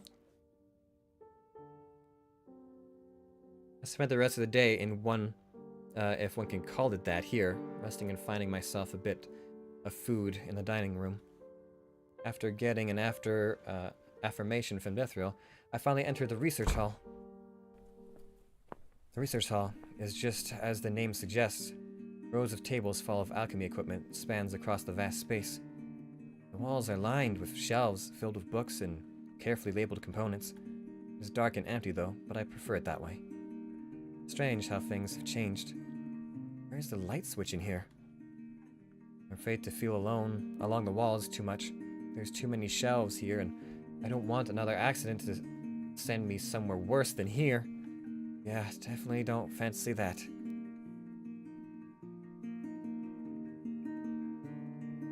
I feel like it's gonna light up when I walk inside. Go further inside. With how stacked the walls are, if the light switch isn't right by the door, then it can only be hanging off the actual chandeliers. Doesn't take long for me to find out that I'm right. That doesn't necessarily make things any better, though. You've got to be kidding me. Of course, just my luck. I can't seem to reach the switch string at all. Why must I be so short? Ah! For all my hopping around, of course, I'd be bound to slam into something. Ow, ow, ow. Please tell me I don't have to climb the tables for this. Don't do that. Suddenly, light floods the hall. Just as suddenly there's standing another person behind me. You're loud. Sorry? Just like everyone I have met so far, this stranger is beautiful. Hair like starlight and incredibly fair features. Its presence alone renders me stunned. That is, until I realize that his eyes are unnervingly shade of red. Sorry, I don't think we've met before. Tap to turn the lights on. There are ladders in the cupboards by the door. Oh, alright. Thanks. With a nod, the stranger turns with a swish of his dark cape and exits the room. It is then that I remember that I've seen this person before. In the strange dreams that I've had, I saw him. He It's real? Either that, or I'm going insane. Flabbergasted, it takes me a long moment to gather my wits. Right. Time to get to work. Nodding to myself, I set out to study the layout of the hall. Noting down there are all the supplies are. It's a bit of a daunting task, but with some time, I can fix the device on my own. And finally, I make my way home. Day 15. Another disturbed sleep. My rest was plagued with nightmares. I woke up with a scream dying on my lips. Can't even recall what the dream was about. How do mortals deal with this? Lurching forward to bury my face on my knees, I let out a dry sob. This can't go on. I need to go home. At least I now have the tools to attempt to the reparations of my device. It will take some time, but it's something I can manage, I hope. It gives me something to do, something to work towards aside from foolish deception. Just gotta keep chipping at it.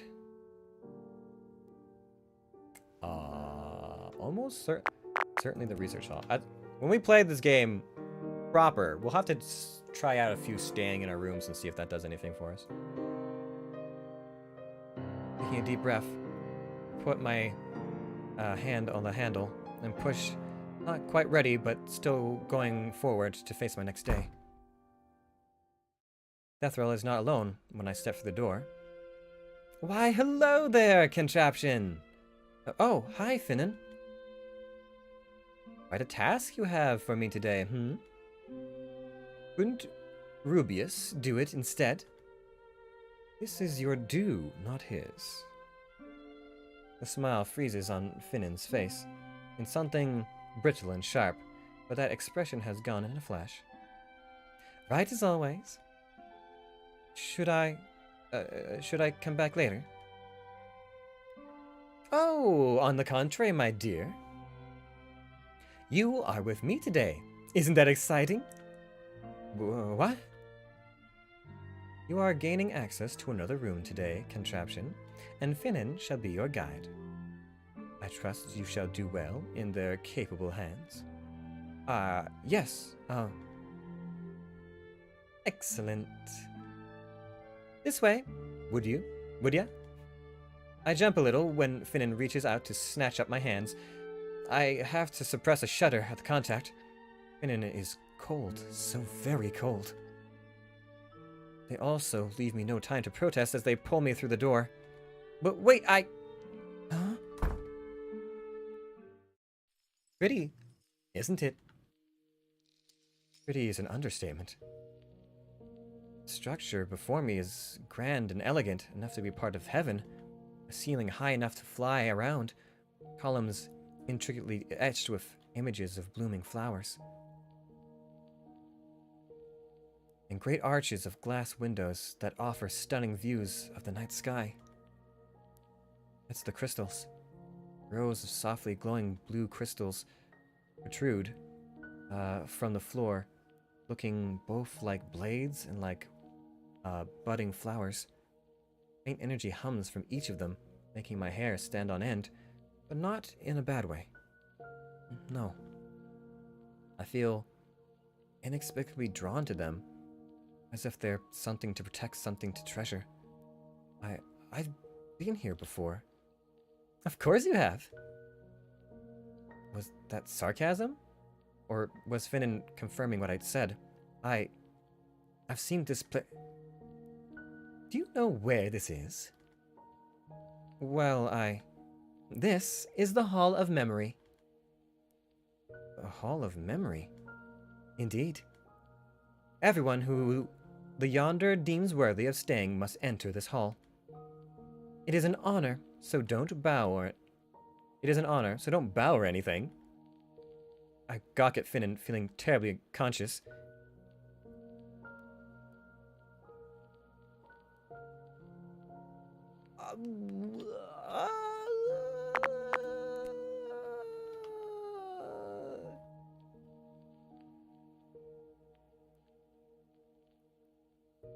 Who should I bow to then?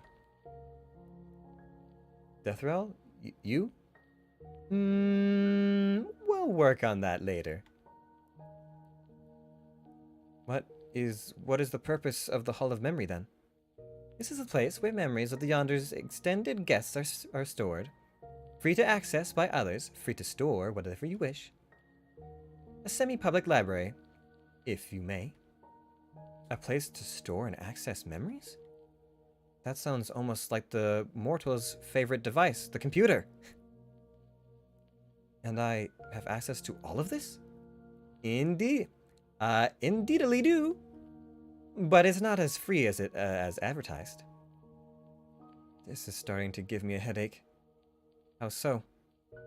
It's an equal parts trade, of course.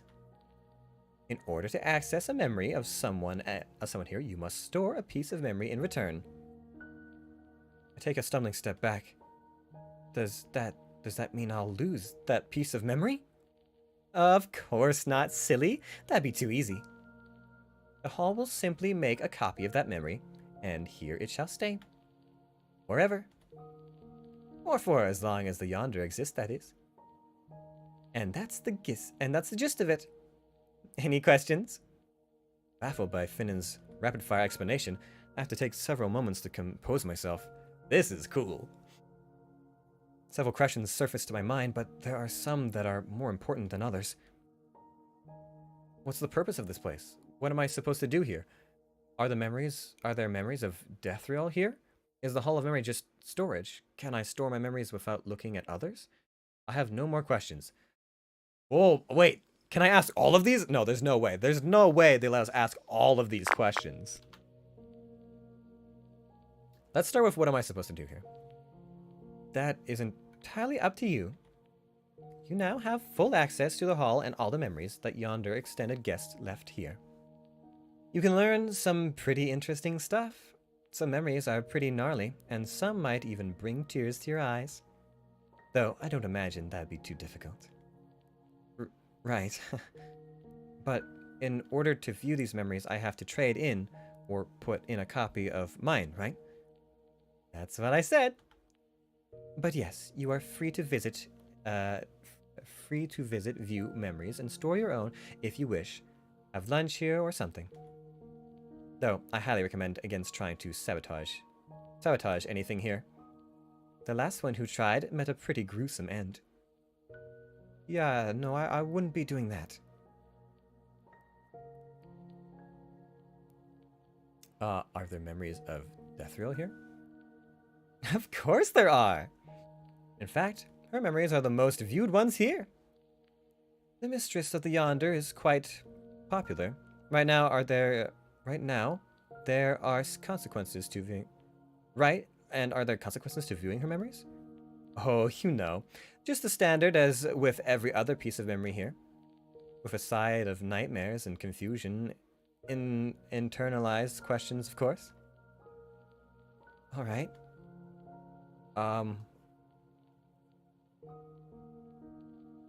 The purpose, of course, is to learn. All these pristine memories and experiences from vastly diverse individuals for you to explore without having to commit the deeds yourself. Who would say no to that? Knowledge is power, right? I guess so. There is a minimum length and a maximum length for the memories you would like to store at a time, of course. And it can't just be something as mundane as going shopping or doing your morning routine. It has to be something of emotional and psychological value. Like when your parents died or something. The hall will also determine which stored memory is equal to the one you have traded in. So no cheating there. I wasn't planning to. Just saying. Oh boy. Is the Hall of Memory just a storage? In a sense, but it's different. Would you like to have a try? A description would be enough for now. What a killjoy. How do I describe this? When you store your memories here, it would be like storing a film footage recorded in your point of view without the emotions attached. And that goes for everyone who uses the hall. The memory will remain pristine without the wear and tear of time, exactly how you witnessed it at that certain point in your life. Huh, that's actually pretty handy, isn't it? Especially useful if you're looking to condemn someone. But the hall also has a special function, one that you'll have to take up to management. That is Deathrill, of course.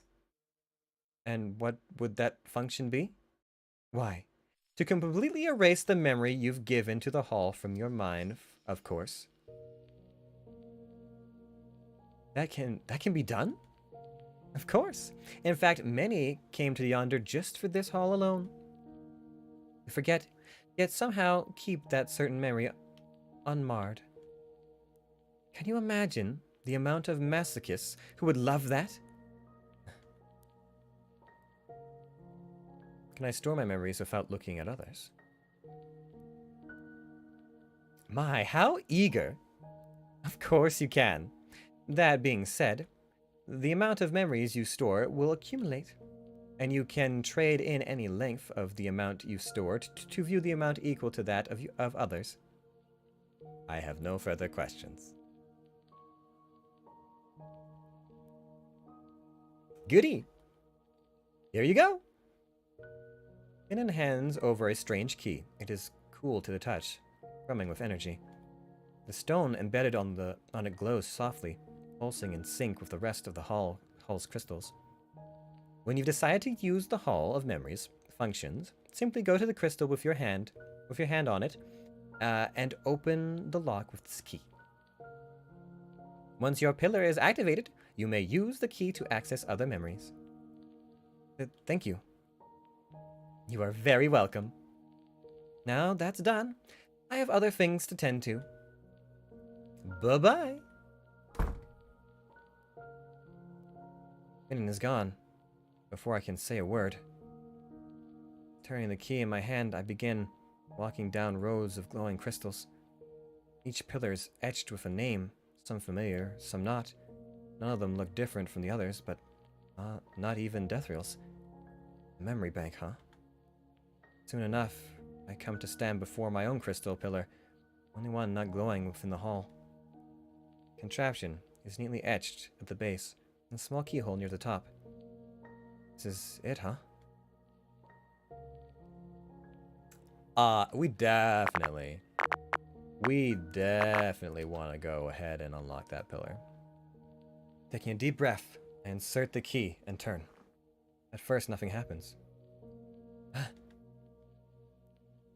Contraption. Angel. Age 208. Terra. Heaven. Access granted. Welcome to the Hall of Memory. The hall dims into its soft blue light again. Before me, the crystal pillar bearing my name is glowing softly. Kind of feels like swearing in. But thank you? This disembodied voice doesn't answer. Letting out a sigh, I pull out the key and tuck it into my pocket. There are still so many questions. So many I feel like I must do. So much like I feel like I must do.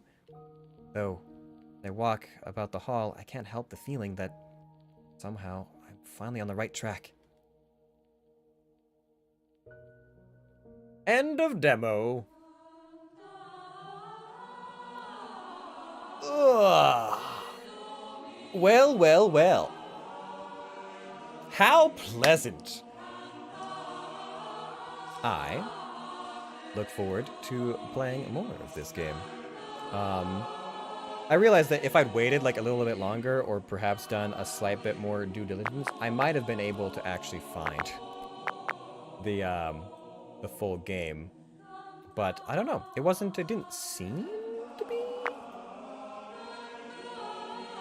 where I was looking. I don't know. Anyways, that is what we have so far for this evening with the Yonder World. Let me try and find if they have the full version up yet. I believe it was supposed to be up, but I'm not entirely certain.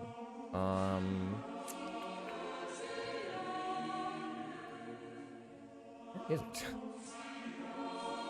There we go. Okay. Yonder World.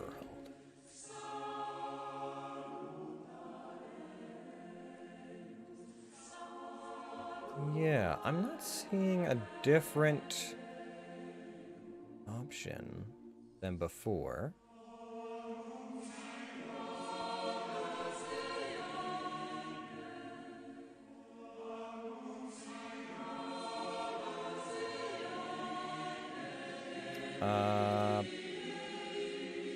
Yeah, no.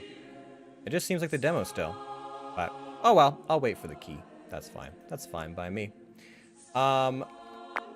So, thank you, everyone, for coming by and checking out this week's Read Wednesday. We do... I might turn the music down a little bit more.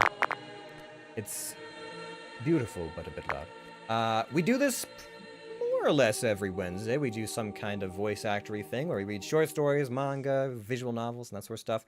I will definitely be doing more of the Yonder World next time we do one of these, as I will hopefully have the full game, and then I can actually hear which of my lines they picked for Cassius. I'm very interested to see how it all pans out with everybody else's stuff, especially Cassius talking with Axon.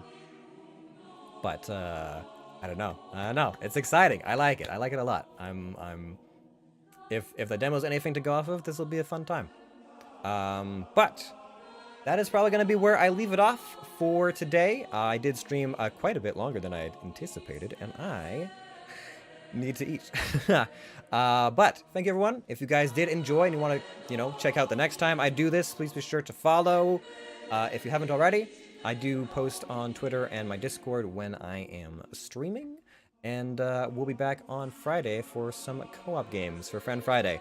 I believe we're still playing Gloomhaven if everyone is available, so there'll be some of that.